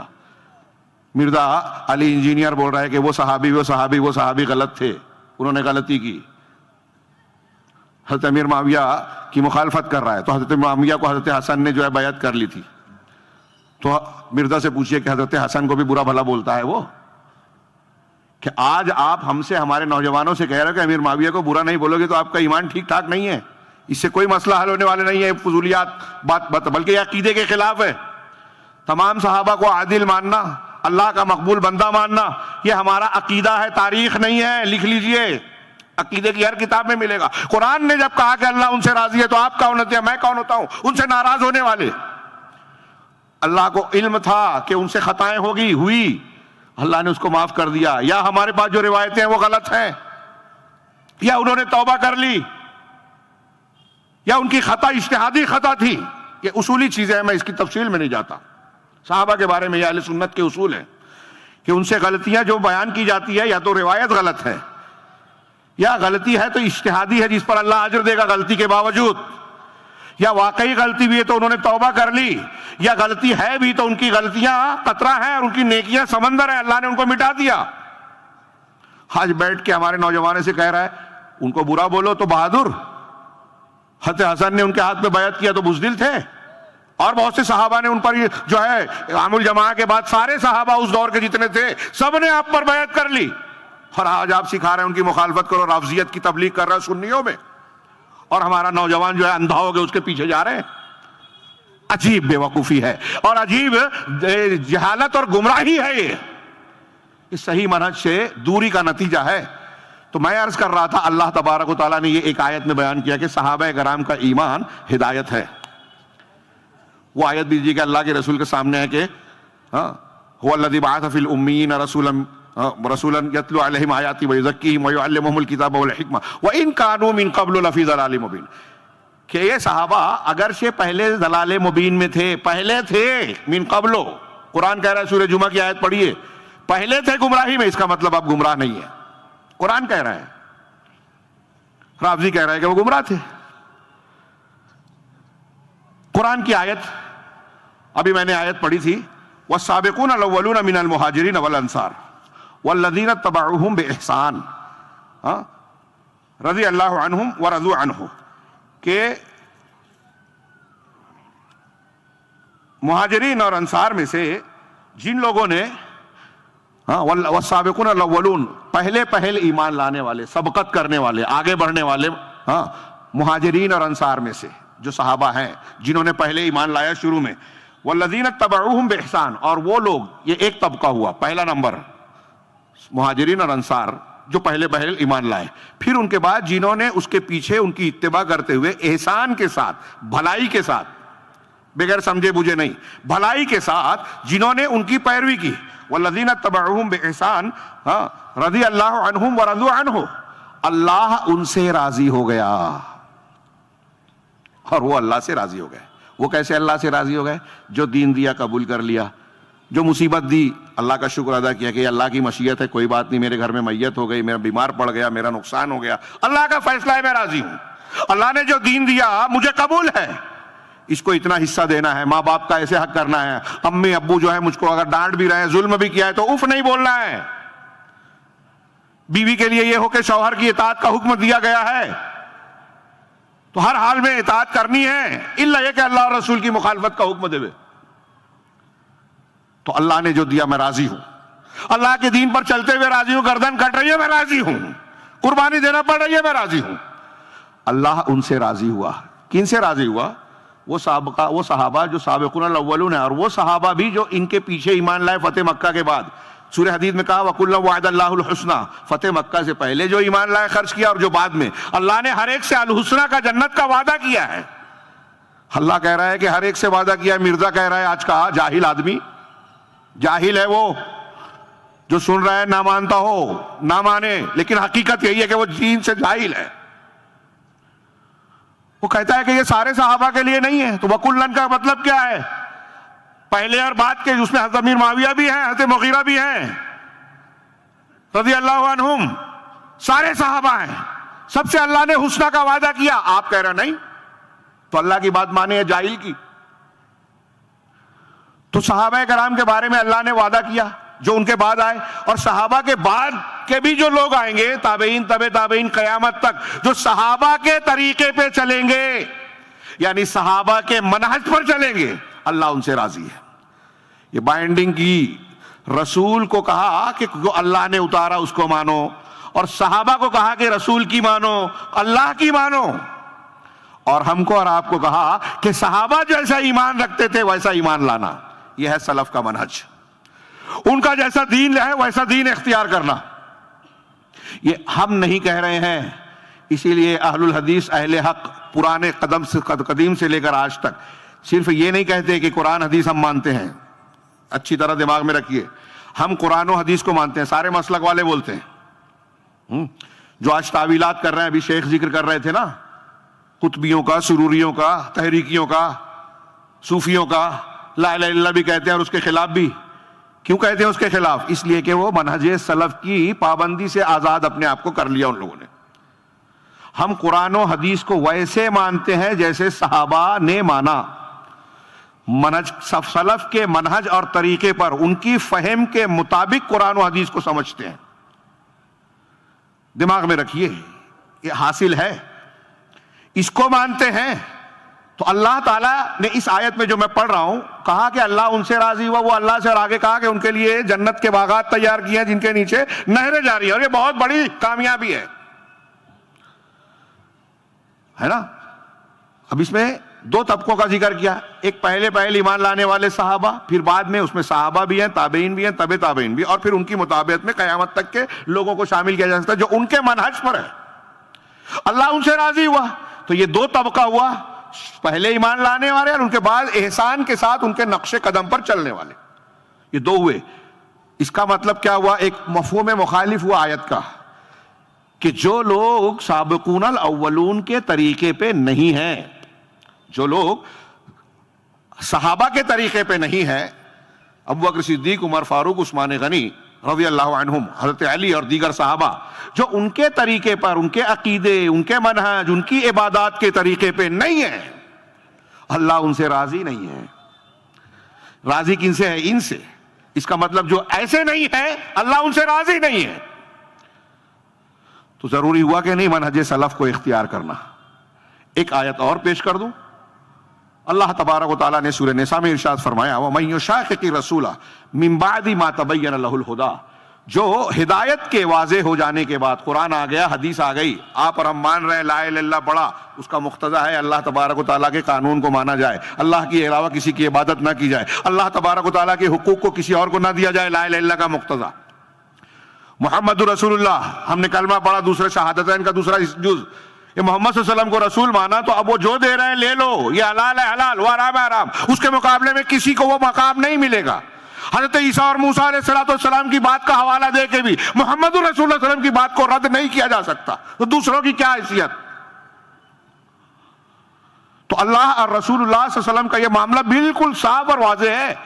یہ واضح ہو جانے کے بعد جو رسول کی مخالفت کرتا ہے، سنت آ گئی نہیں مانتا، اللہ کے رسول کہہ رہے ہیں اس کے خلاف جا رہا ہے کہ میرے امام، میرے پیر یہ کہہ رہے ہیں،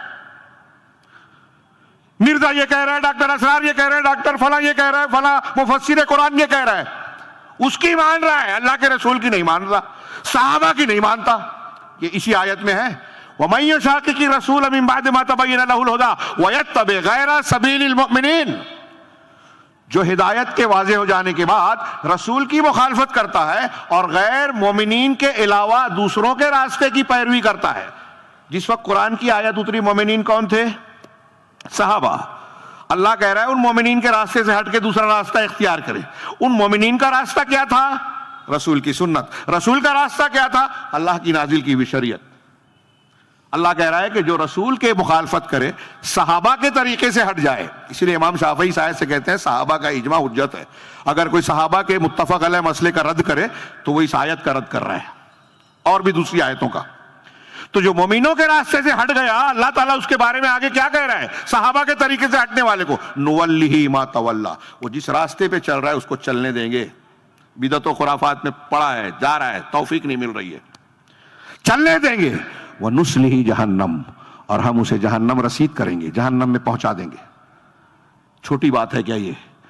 کوئی ایک مسلمان، آپ بتائیے، آپ اور ہم یہاں بیٹھے ہوئے ہیں، پوری سنجیدگی سے دل پر ہاتھ رکھ کے پوچھئے، کیا ہم چاہیں گے کہ ہم جہنم میں جائیں، ہمارا بیٹا جائے، ہماری بیوی جائے، ہمارے والدین جائیں، ہمارا فلاں اور فلاں جائے جس سے ہم کو محبت ہے وہ جائے؟ چاہیں گے؟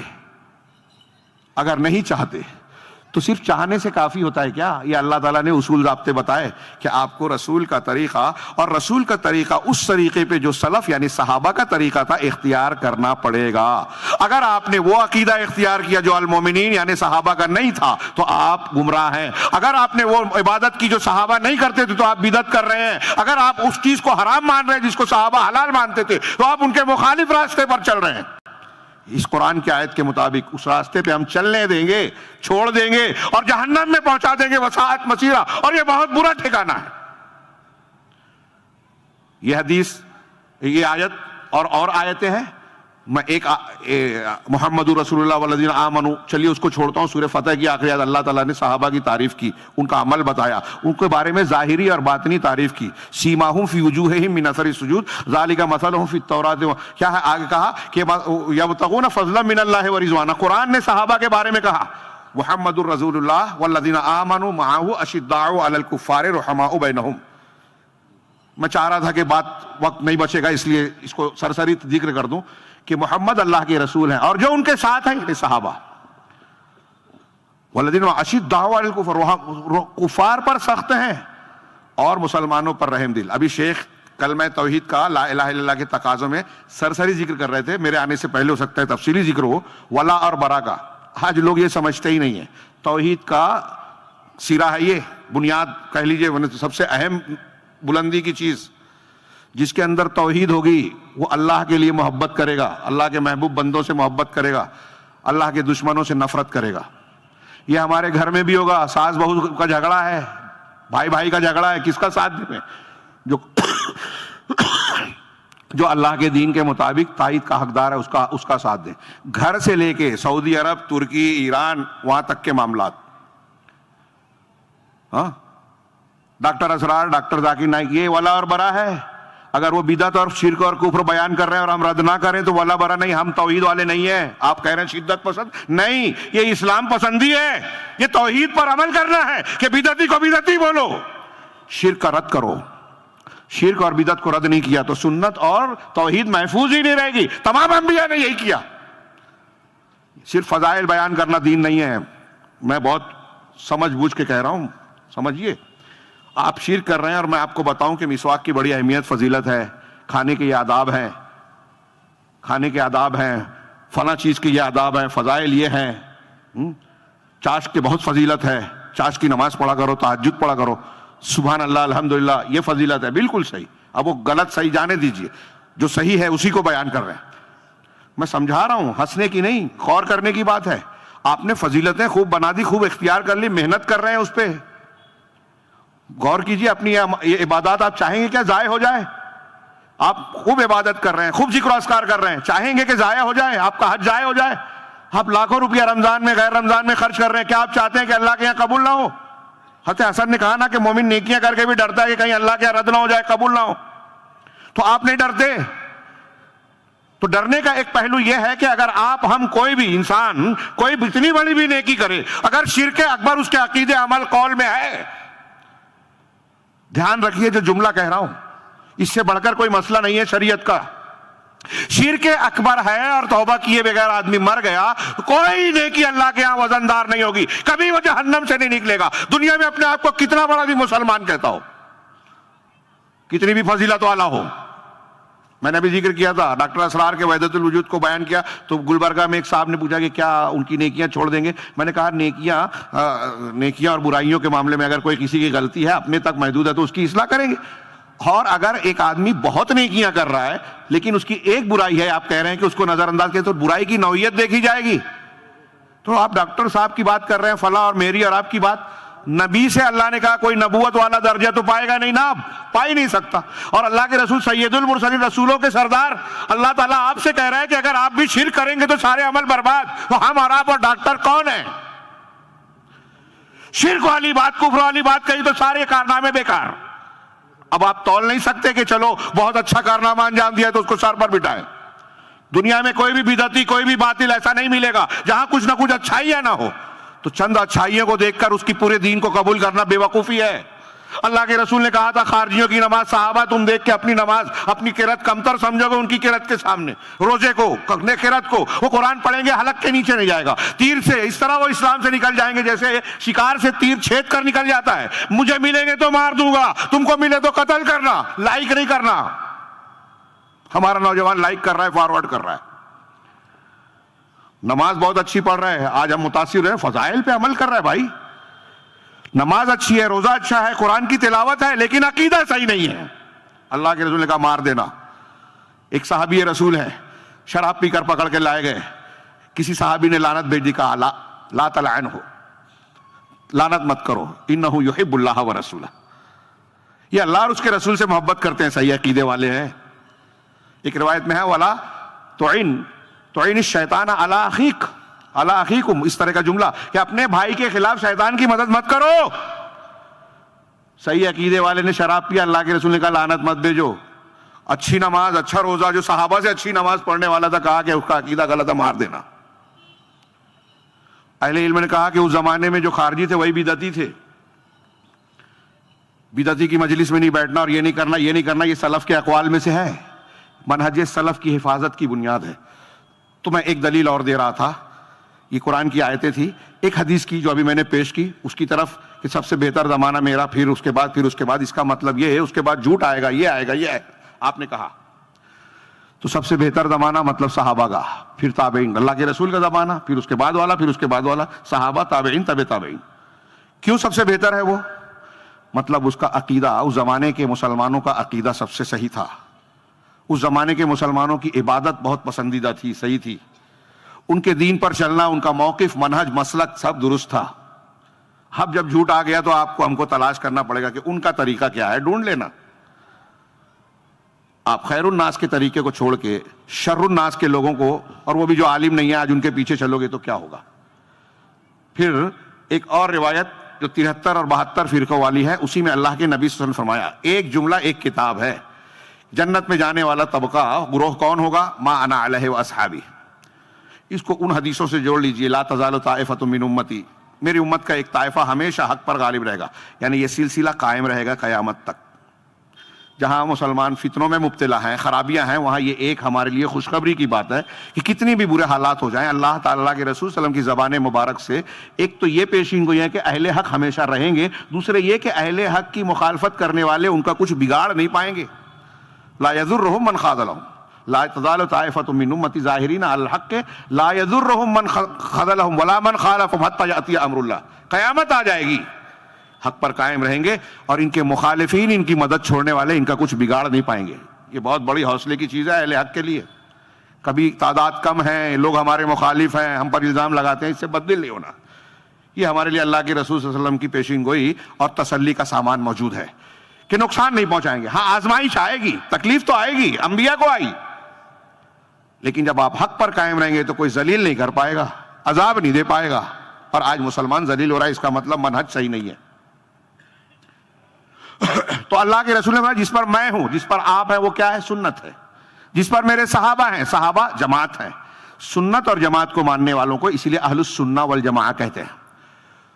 اور بعد میں جب لوگوں نے اپنے اپنے الگ الگ نام رکھے کہ میں فلاں مسلک، فلاں جہمی ہوں، قدری ہوں، اشعری ہوں، ماتریدی ہوں، کلابی ہوں، نقشبندی ہوں، چشتی ہوں، قادری ہوں، حنفی ہوں، شافعی ہوں، مالکی ہوں، حنبلی ہوں، جبری ہوں، قدری ہوں، تو اہل حق نے کہا کہ ہم اہل الحدیث ہیں، اہل السنہ والجماعہ ہیں، ہم سلفی ہیں، سلف کے طریقے پہ چلنے والے۔ یہ بدعت نہیں ہے، آج کل ایک رو میں بول دیتے ہیں ہمارے ڈاکٹر صاحب، ارے اللہ تعالیٰ نے تھوڑی کہا شیعہ بولو، سنی بولو، یا اہل الحدیث کہلاؤ۔ ہاں اللہ تعالیٰ نے، میں کہتا ہوں کہ اللہ تعالیٰ نے کہا ہے سنی بولو، سنی پسند کرو، سلفی بنو، اہل الحدیث بنو۔ اللہ نے جب یہ کہا کہ جس پر اللہ کے رسول نے کہا جس پر میں ہوں، تو کہا کہ میں ہوں یعنی سنت والے بنو، تو جو سنت پر چلے گا وہ اہل سنت سنی ہوا، اور جو جماعت کے طریقے پہ چلے گا وہ صحابہ کے طریقے پہ چلنے والا ہوا۔ یہ کوئی اختلاف کر کے اپنے آپ کو میں تسلی دینے والا یا جھوٹی عقیدت یا رد کرنے والی شدت کی بات ہرگز نہیں کر رہا ہوں بھائیوں۔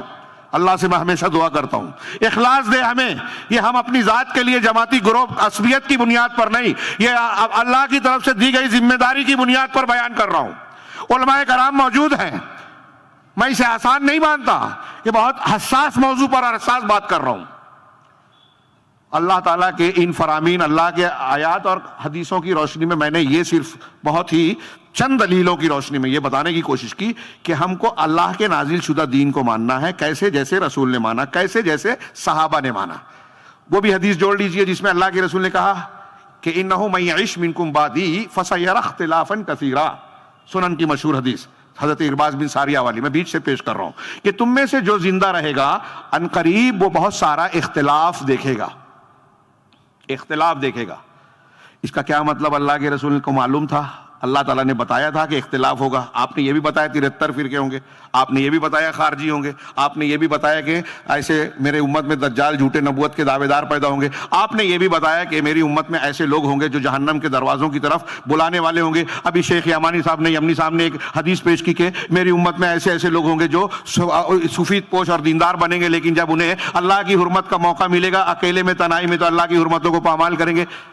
یہ اللہ کے رسول صلی اللہ علیہ وسلم نے سب بیان کیا کہ اختلاف ہوگا, فرقے بنیں گے. تو یہ نہیں کہا کہ فلاں امام کا دامن تھام لینا, فلاں سلسلے پر بیعت ہو جانا, فلاں بزرگ اور فلاں دانشور کے پیچھے چلنے لگنا. نہیں, علیکم بسنتی, تم پر میری سنت لازم ہے.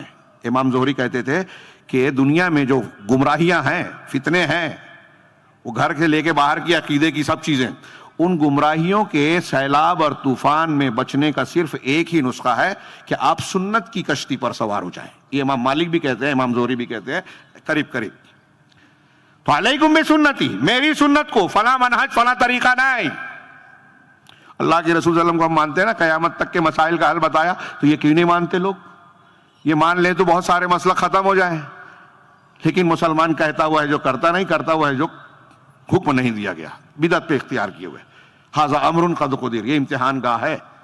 تو اللہ کے رسول صلی اللہ علیہ وسلم نے فرمایا کہ میری سنت لازم ہے, اور میرے بعد وَسُنَّةِ الْخُلَفَاءِ الرَّاشِدِينَ الْمَهْدِيِّينَ مِن بَعْدِي, میرے بعد میرے ہدایت یافتہ خلفائے راشدین کی پیروی کرنا, جو ہدایت پر ہیں ان کو مضبوطی سے عزو علیہا بالنواجذ, اپنے دانتوں سے ان کو پکڑ لینا مضبوطی سے. اللہ کے رسول صلی اللہ علیہ وسلم کوئی ایسے ہی بات کہہ رہے ہیں کیا؟ معمولی ہے, سرسری طور سے سن کے ہم یوں ہی بھول جائیں.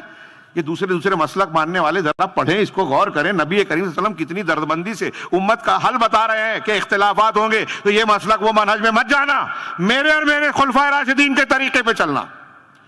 تو خلفائے راشدین سربراہ شخصیت ہے, نمایاں شخصیت ہے. اسی کا تذکرہ کرتے ہوئے حضرت عمر بن عبدالعزیز رضی اللہ تعالیٰ عنہ نے کہا, سنہ رسول اللہ صلی اللہ علیہ وسلم وولاۃ الامور من بعدہ سننا. منہج سلف کے لیے یہ ان کا قول جو ہے یہ میں بہت اہم مانتا ہوں. وہ وقت ختم ہو رہا ہے, بہت اہمیت کا حامل ہے. کیا اگر دو ہے؟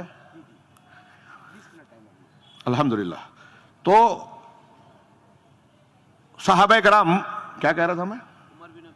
ہاں, حضرت عمر بن عبدالعزیز رحمہ اللہ کا یہ قول جو ہے یہ گانٹ باندھ لینا چاہیے, ہمارے گھروں میں لکھ کے لگا دینا چاہیے نوجوانوں کو کہ اس کو پکڑ لیجئے. یہ منہج سلف کی اہمیت بتانے والا اور اس کی پابندی کرنے کا حکم دینے والا. حضرت عمر بن عبدالعزیز 5ویں خلیفہ راشد کہلاتے ہیں. 99 ہجری میں خلیفہ بنے, اور خلیفہ بننے کے بعد پہلے امیر تھے, غریب ہو گئے. آج ہمارے ہاں ایک کارپوریشن میں, میونسپلٹی میں کوئی جاتا ہے, جھوپڑے والا جاتا ہے تو سال بھر میں بلڈنگ میں آ جاتا ہے. یہاں الٹا تھا.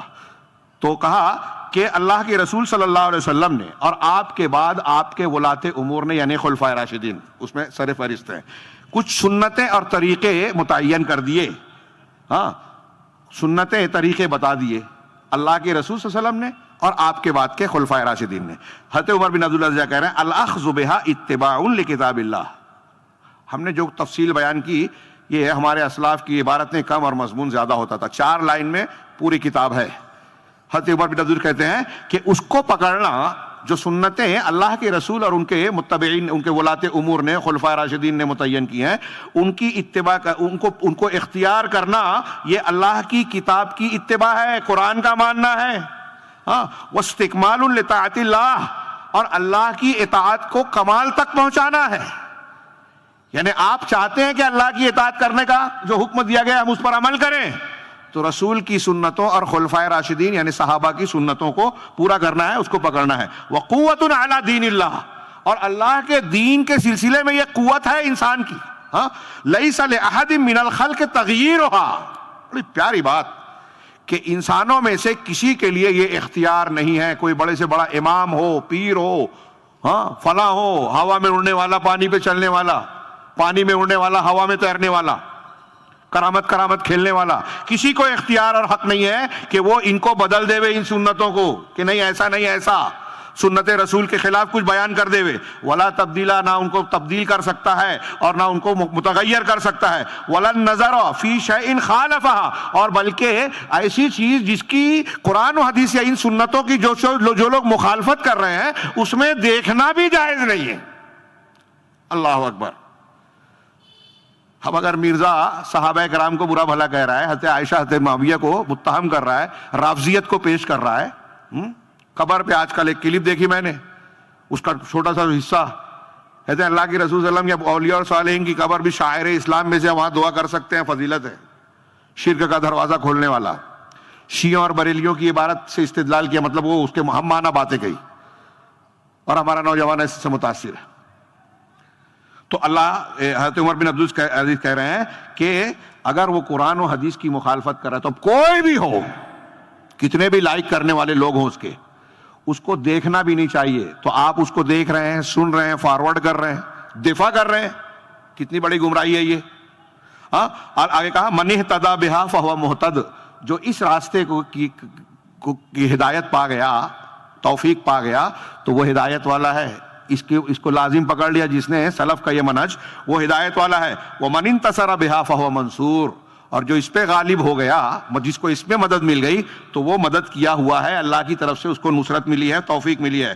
ومن خالفہا، اور جو اس کی مخالفت کرتا ہے نبی اور خلفائے راشدین اور ولاۃ امور کے طریقے کی، ومن خالفہا اتبع غیر سبیل المومنین، یہ جو قرآن کی آیت ابھی میں نے پڑھی اسی کی روشنی میں، کہ اس نے مومنوں کے راستے سے ہٹ کر دوسرے راستے کی اتباع کی، نتیجہ کیا نکلے گا؟ وَوَلَّاهُ اللَّهُ مَا تَوَلَّى، اور اللہ اس کو اسی راستے پر ڈال دے گا جس پر وہ چل رہا ہے، وَأَصْلَاهُ جہنم، اسے جہنم رسید کر دے گا، وَسَاءَتْ مَصِيرًا، اور یہ بہت برا ٹھکانہ ہے۔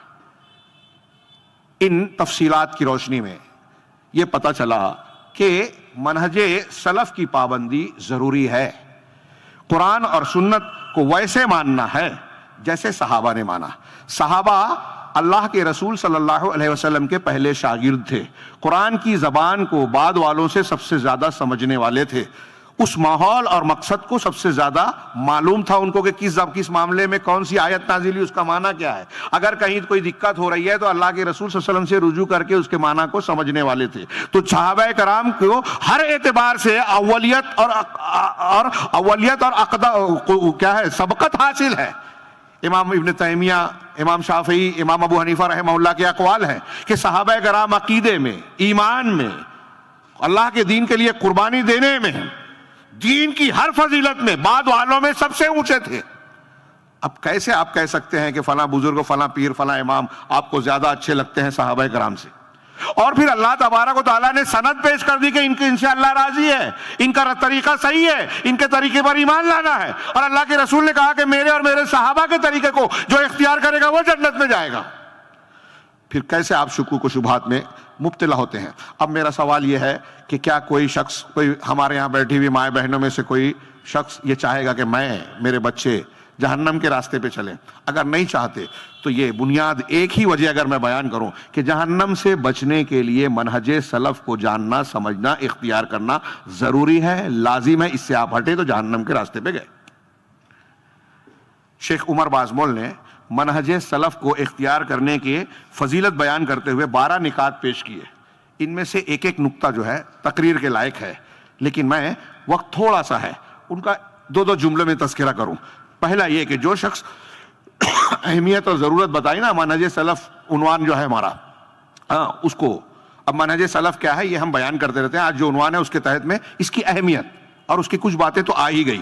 اس کی اہمیت میں یہ بتایا، نمبر 1 کہ یہ اختلاف سے نجات پانے کا اکیلا راستہ ہے۔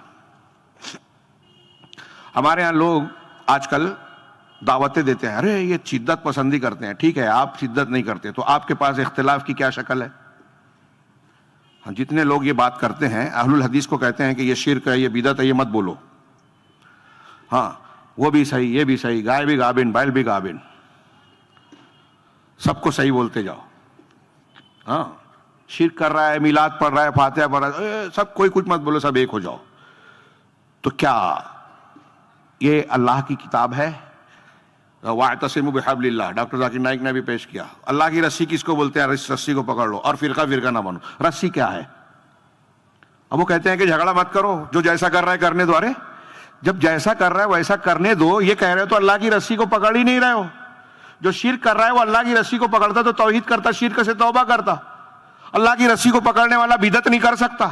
اللہ کی رسی کو پکڑنے والا جو ہے خرافات اور نئے نئے مذہب اختیار نہیں کرے گا۔ صحابہ کرام کے زبا کے شان میں شاد تان و تشریح نہیں کرے گا، امہات المومنین کو برا بھلا نہیں کہے گا، بدعتیوں کا ساتھ نہیں دے گا، حلال کو حرام اور حرام کو حلال نہیں بنائے گا یہودیوں کی طرح۔ تو اللہ کی رسی کو مضبوطی سے پکڑیں گے تو اختلاف ختم ہوگا۔ اور دوسرا بھی وہی ہے کہ یہ افتراق، فرقہ بندی سے بچنے کا راستہ بس یہی ہے۔ جو لوگ آج اتحاد و اتفاق کی دعوت دے رہے ہیں وہ یہ لکھ لیں اپنے ذہن و دماغ میں اور یہ عقیدہ بنائیں کہ اتحاد و اتفاق قرآن و حدیث کو صحابہ کے طریقے پہ ماننے میں ہے، اور اس کا سب سے بنیادی نقطہ ہے توحید۔ ڈاکٹر ذاکر نائک نے کہا کہ اللہ تعالیٰ نے تو یہود و نصارہ کے بارے میں کہا کہ تعالوا الی کلمۃ سواء بیننا وبینکم، ہمارے اور تمہارے درمیان جو کلمہ سوا ہے، مشترک کلمہ ہے، اس پر اکٹھا ہو جاؤ۔ بالکل صحیح ہے۔ تو کیا ہے مشترک کلمہ؟ اللہ نے آگے خود کہا اللہ نعبد الا اللہ، اللہ کے سوا کسی کی عبادت نہ کرے، ولا نشرک بہ شیئا، اور اس کے ساتھ کچھ بھی شرک نہ کریں۔ اگر قرآن اگر یہود و نصارہ اس بنیاد پہ آ جائیں کہ اللہ کے سوا کسی کو کچھ اللہ کا شریک نہ ٹھہرائیں تو پھر اتحاد ہو سکتا ہے۔ لیکن کیا انہوں نے اپنا شرک چھوڑا؟ یا عیسائیوں نے یہ بولا کہ ہم حضرت عیسیٰ کو اللہ کا بیٹا نہیں مانتے، رسول مانتے ہیں، اللہ کا پیغمبر مانتے ہیں، روح اللہ کلمۃ اللہ اگرچہ ہے لیکن اللہ کے بیٹے نہیں ہیں؟ کیا یہودیوں نے اپنا شرک و کفر چھوڑا؟ اس کلمے پر اکٹھا ہوئے۔ ایسے ہی کلمہ سوا ہمارے اور آپ کے درمیان توحید ہے، تو توحید پر آ جاؤ۔ آپ کہتے ہو کہ بھئی شرک کرو، قبر پہ جاؤ، ہاں شیخ عبد القادر جیلانی رحمہ اللہ فلاں بزرگ اور فلاں اولیاء کو بھی اللہ کا حق دو، مردوں کو زندہ کرنے والا، کائنات کا نظام چلانے والا، کتب ابدال اور فلاں کو مانو، حضرت اہل بیت کو الہ مانو، ان کو پکارو، ان کو عالم الغیب مانو، رسول اللہ صلی اللہ علیہ وسلم کو نور مجسم اور اللہ کے جیسا ان کو مان لو۔ اور دوسرے کہہ رہے ہیں شرک، اور دونوں میں اتحاد کیسے ہوگا؟ کیسے آپ نے مل کر رسی پکڑی؟ جب مل کر رسی پکڑنے کا مطلب یہی ہے کہ منہج سلف صحابہ کی طرح قرآن و حدیث کو سب ماننے لگو، تو تبھی تو منہج کو رسی کو پکڑنا ہے۔ اور اس طریقے کو اختیار کرنے میں ہی اتحاد و اتفاق ہے۔ باقی جو اتحاد و اتفاق کی بات کرتے ہیں وہ کوئی شکل صورت بعض جزوی اعتبار سے تو ہو سکتی ہے، حقیقی اتحاد و اتفاق ہو ہی نہیں سکتا۔ تیسری چیز منہج سلف کو اختیار کرنے کا یہ ہے کہ انہ سبیل الہدایت من الضلال، کہ منہج سلف واحد راستہ ہے کہ آپ ہر قسم کی گمراہی سے بچ کر ہدایت پر آ جائے۔ اہدنا الصراط المستقیم کی دعا اسی وقت آپ قبول ہوئی مانیے جب آپ صحابہ کے طریقے پر، عقیدے میں، ایمان میں، حلال حرام میں، عبادت میں صحابہ کے طریقے پر ہو، تو یہی ہدایت ہے۔ میں نے کتنی آیتیں پیش کی، وَإِن كَانُوا مِن قَبْلُ ذَلِكَ لَفِي فَإِنْ آمَنُوا بِمِثْلِ آمَنْتُمْ بِهِ فَقَدْ اهْتَدَوْا۔ صحابہ کا طریقہ ہدایت ہے، مطلب جو صحابہ کے طریقے کے خلاف ہے وہ گمراہی ہے۔ تو آپ اور ہم چاہتے ہیں، بعد میں کتنے فرقے کیسے بنے؟ صحابہ کا ایک اصول اور دین کا ایک دھرا چلا آ رہا تھا، ایک نیا اصول کسی نے بنایا اور نیا راستہ اختیار کر لیا۔ کسی نے اللہ تعالیٰ کے اسماء و صفات کے سلسلے میں نیا اصول بنا لیا، کسی نے تقدیر کے سلسلے میں افراد، کسی نے تفرید اختیار کر لی۔ صحابہ کے بارے میں، ایمان کے معنی کے بارے میں الگ الگ راستے اختیار کیے، الگ الگ فرقے بنتے گئے۔ صحابہ کے طریقے پہ جو چلتا رہا وہ ہدایت پر قائم ہے، گمراہی سے بچا ہوا ہے۔ اور پھر چوتھے نمبر پر بتایا کہ اس منہج سلف کی طرف جو نسبت کرتا ہے سلفی، اہل حدیث، اہل سنت، یہ نسبت اس میں شرف ہے کہ آپ رسول اللہ صلی اللہ علیہ وسلم کی طرف نسبت کر رہے ہیں، جن کی اتباع کا آسمان والے رب العالمین نے حکم دیا، رب العالمین نے حکم دیا، جس کا الہ العالمین نے حکم دیا۔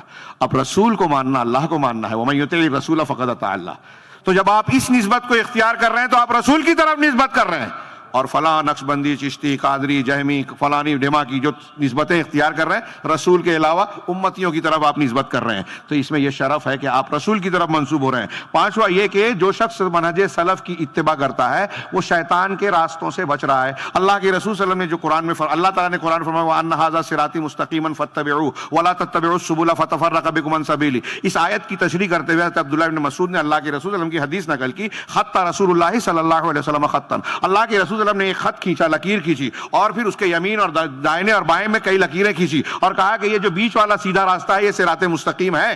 تعلیم کا طریقہ دیکھیے، اسباب تعلیم کو اختیار کر کے اللہ کے رسول نے سکھایا۔ تعلیم کا ایک طریقہ ہے کہ دائیں بائیں راستے ہیں، تو جو شخص صراط مستقیم، یہ اللہ کا سیدھا راستہ ہے، جو ادھر ادھر گیا اللہ کے راستے سے ہٹ گیا وہ شیطان کے راستے پہ چلا جائے گا۔ کچھ روایتوں میں یہ بھی ہے کہ دائیں بائیں جو راستے ہیں نا، شیطان دعوت دے رہا ہے ادھر کی۔ تو اگر آپ صحابہ کے طریقے پہ ہیں تو پکی بات ہے کہ آپ صراط مستقیم پر ہیں۔ صحابہ سے آپ کا اختلاف ہوا تو آپ شیطان کے راستے پہ چلے گئے۔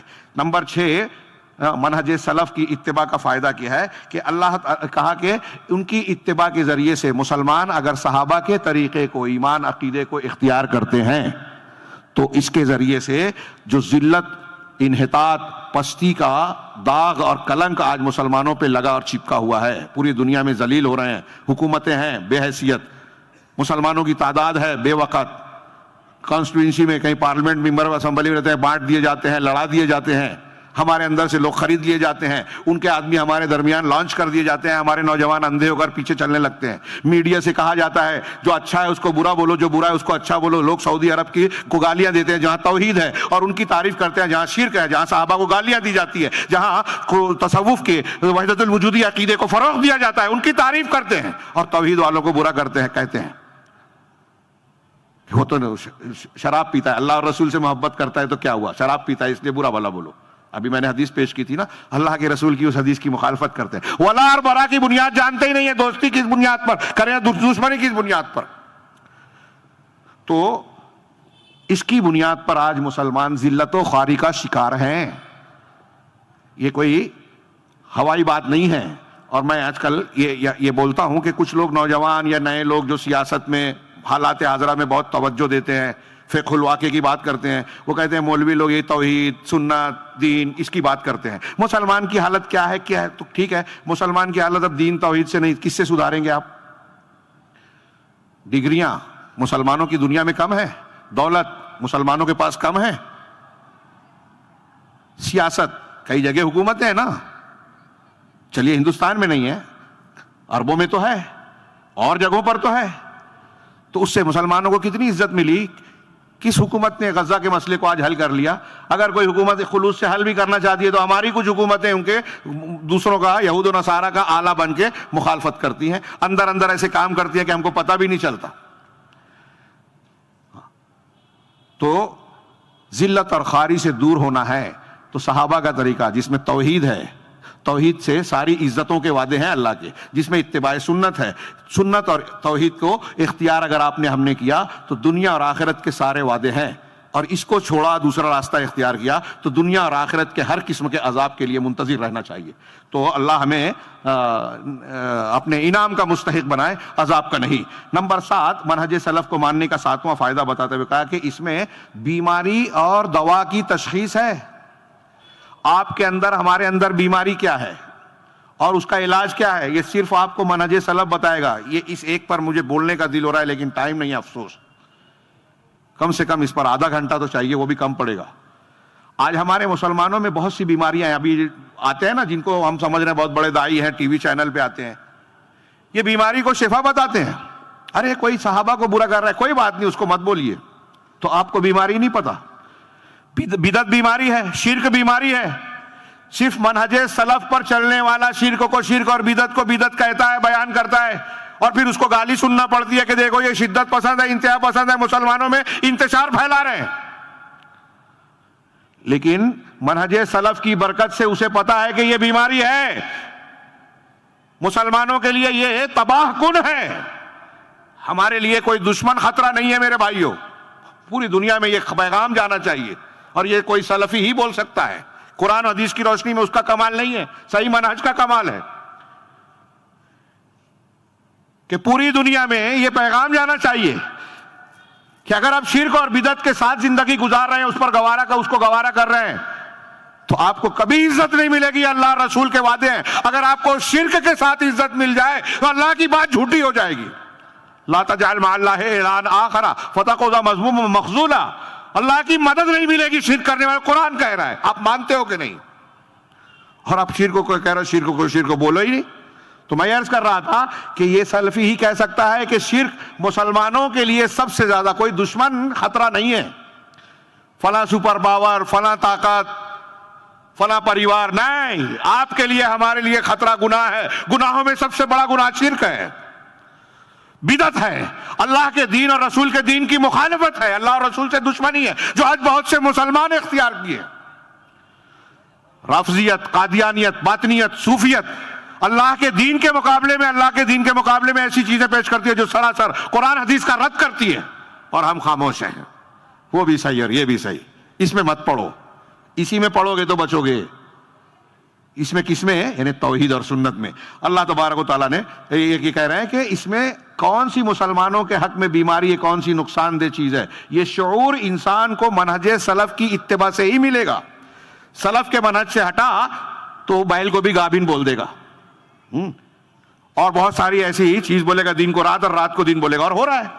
یہ جو آج بول رہے ہیں توحید والوں سے نفرت کر رہے ہیں میڈیا پہ، سوشل میڈیا پہ، ان کو گالیاں دی جاتی ہیں جو توحید والے ہیں، جو قرآن و سنت کی دعوت دے رہے ہیں، جو جگہ جگہ اسلام پھیلا رہے ہیں، جو مسجدیں مدرسے بنا رہے ہیں۔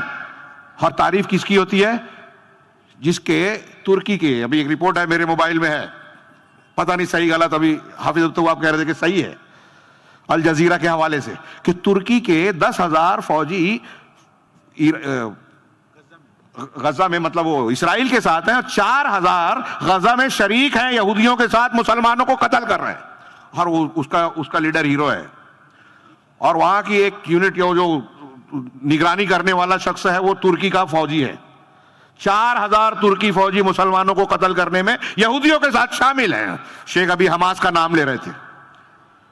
اس وقت غزہ کی جو تباہی کا سلسلہ جاری ہے اس کا بڑا ذمہ دار حماس۔ میں نے کہا تھا ابھی، روافظ کو ہمارے پرانے علماء نے لکھا ہے یہود کے کتے، اور جدید علماء نے لکھا ہے کہ یہ تحریکی حماسی فلانے یہ روافظ کے کتے۔ ختم کر دیں کہ میں بات ختم یا بات غلط بول رہا ہوں؟ اچھا نہیں، میں نے کہا شاید اس کی وجہ سے تو نہیں۔ تو یہ جو میں باتیں کر رہا ہوں کہ یہ جو آج بیماریاں ہیں نا، میں نے کسی موقع پر ایک کلپ بنائی تھی، ایک تقریر میں کہا تھا، کچھ لوگوں نے اس پر بہت فون بھی کیا، بہت دعائیں دی۔ یہ کہا کہ آپ آج سیاسی منظرنامے میں، یہ اسی کی تشریح کر رہا ہوں جو انہوں نے پیش کیا، کہ دوا اور بیماری اور اس کا علاج منہج سلف سے، آپ دیکھیں گے کہ لوگ بہہ جاتے ہیں۔ خبر چھپتی ہے سعودی عرب کے خلاف، آپ دیکھیں گے بدعتی اچھلنے کودنے لگتا ہے، طوفان بدتمیزی مچاتا ہے۔ ایک سلفی آدمی اس پر غور کرتا ہے، سوچتا ہے، فوراً تبصرہ نہیں کرتا۔ ایسے ہی مخالفین کی خبر پر بھی کرتا ہے، جب اس کی تہہ تک پہنچتا ہے تب کچھ کہتا ہے۔ کیوں ایسا کرتا ہے؟ ایک بدعتی کے بارے میں آتا ہے کہ وہ اسلام کے لیے بڑی اچھی خبر ہے۔ اب ایک آدمی رافضی ہے، شیعہ ہے، وہ ایران کے خلاف، اسرائیل کے خلاف بیان دیتا ہے، سلفی دھوکہ نہیں کھائے گا، لوگ دھوکہ کھا جائیں گے، ان کو ہیرو سمجھیں گے، اور سمجھ رہے ہیں۔ کیوں؟ اس لیے کہ وہ جانتے ہیں کہ رافضیت کا جراثیم اور جوہر پوری تاریخ میں اسلام اور مسلمانوں کو نقصان پہنچانے والا، یہود و نصارہ کا ساتھ دینے والا ہے، تو اس کی بیان بازی سے اہل حق دھوکہ نہیں کھائیں گے۔ تو سلفی بیماری کو جانتا ہے، لہذا صحیح تجزیہ اور خبروں کی تہ تک جانے کے لیے بھی سلفی منہج سب سے اہم کردار نبھاتا ہے۔ جس کا منہج صحیح ہوگا وہ خبروں کی تہ تک پہنچے گا، صحیح اور غلط کی تمیز کرنے میں اس کا سب سے زیادہ شعور ہوگا۔ یہ لکھ لیجئے، فقہ الواقع کی جو دہائی دیتے ہیں، ایک عالم دین کو معاملات جتنا سمجھتا ہے، صحیح عالم دین کو، شعور والے، اس کو دوسرے کو وہ نہیں سمجھ سکتا، اتنی گہرائی میں نہیں جا سکتا۔ اور یہ سلف منہج قرآن و حدیث کی سمجھ اور سلفی منہج کی برکت ہوتی ہے۔ موقع رہے گا تو اس پر میں تفصیل سے کسی موقع پر بات کروں گا۔ 8ویں نمبر پر کہ اس میں جب آپ سلفی منہج کو اختیار کریں گے تو پوری شریعت کو اختیار کریں گے، یہ بھی بہت اہم ہے، بہت تفصیل کا متقاضی ہے۔ اب میں نے ابھی ذکر کیا جیسے جہمیہ ہیں، معتزلہ، اشعریہ، ماتریدیہ، ہندوستان میں جو دیوبندی بریلوی حضرات ہیں وہ کہتے ہیں کہ ہم عقیدے میں اشعری ماتریدی ہیں، یعنی امام ابو حنیفہ کے عقیدے پہ نہیں ہیں۔ تو جو اشعری ماتریدی ہیں وہ اللہ کی بہت ساری صفات کی تعویل کرتے ہیں، انکار کرتے ہیں جو قرآن و حدیث میں ہے۔ اللہ عرش پر مستوی ہے، یہ نہیں مانتے۔ ہاں، کچھ لوگ اللہ کی صفات کو تشبیہ دیتے ہیں، تو جو تشبیہ دیتے ہیں وہ بھی کافر ہیں۔ کچھ لوگ جو تشبیہ دیتے ہیں وہ اللہ رب العالمین کی کسی کی طرح نہیں ہے، لیس کمثلہ شیء ولم یکن لہ کفوا احد، اس کا انکار کرتے ہیں۔ تو اس نے تقدیر کو، کچھ لوگ کہتے ہیں کہ تقدیر ہی سب کچھ ہے، وہ جبریہ ہیں۔ ایک کہتے ہیں کہ تقدیر ہے ہی نہیں، سارا اختیار انسان کا ہے۔ تو جس نے کہا تقدیر سب کچھ ہے، ہاں، اس نے انسان کے اختیار کی آیتوں اور حدیثوں کو رد کر دیا۔ جس نے یہ کہا کہ انسان تقدیر ہے ہی نہیں، پورا اختیار انسان کو ہے، اس نے اللہ کی مشیت اور تقدیر کا انکار کر دیا جو قرآن حدیث میں ہے۔ تو اس پہلو کو لینے والے نے اس پہلو کی دلیلوں کو رد کر دیا، اس پہلو کے لینے والے نے اس پہلو کی دلیلوں کو رد کر دیا، ہے نا۔ خوارج روافظ نے کچھ پہلو کو لیا، کچھ کو۔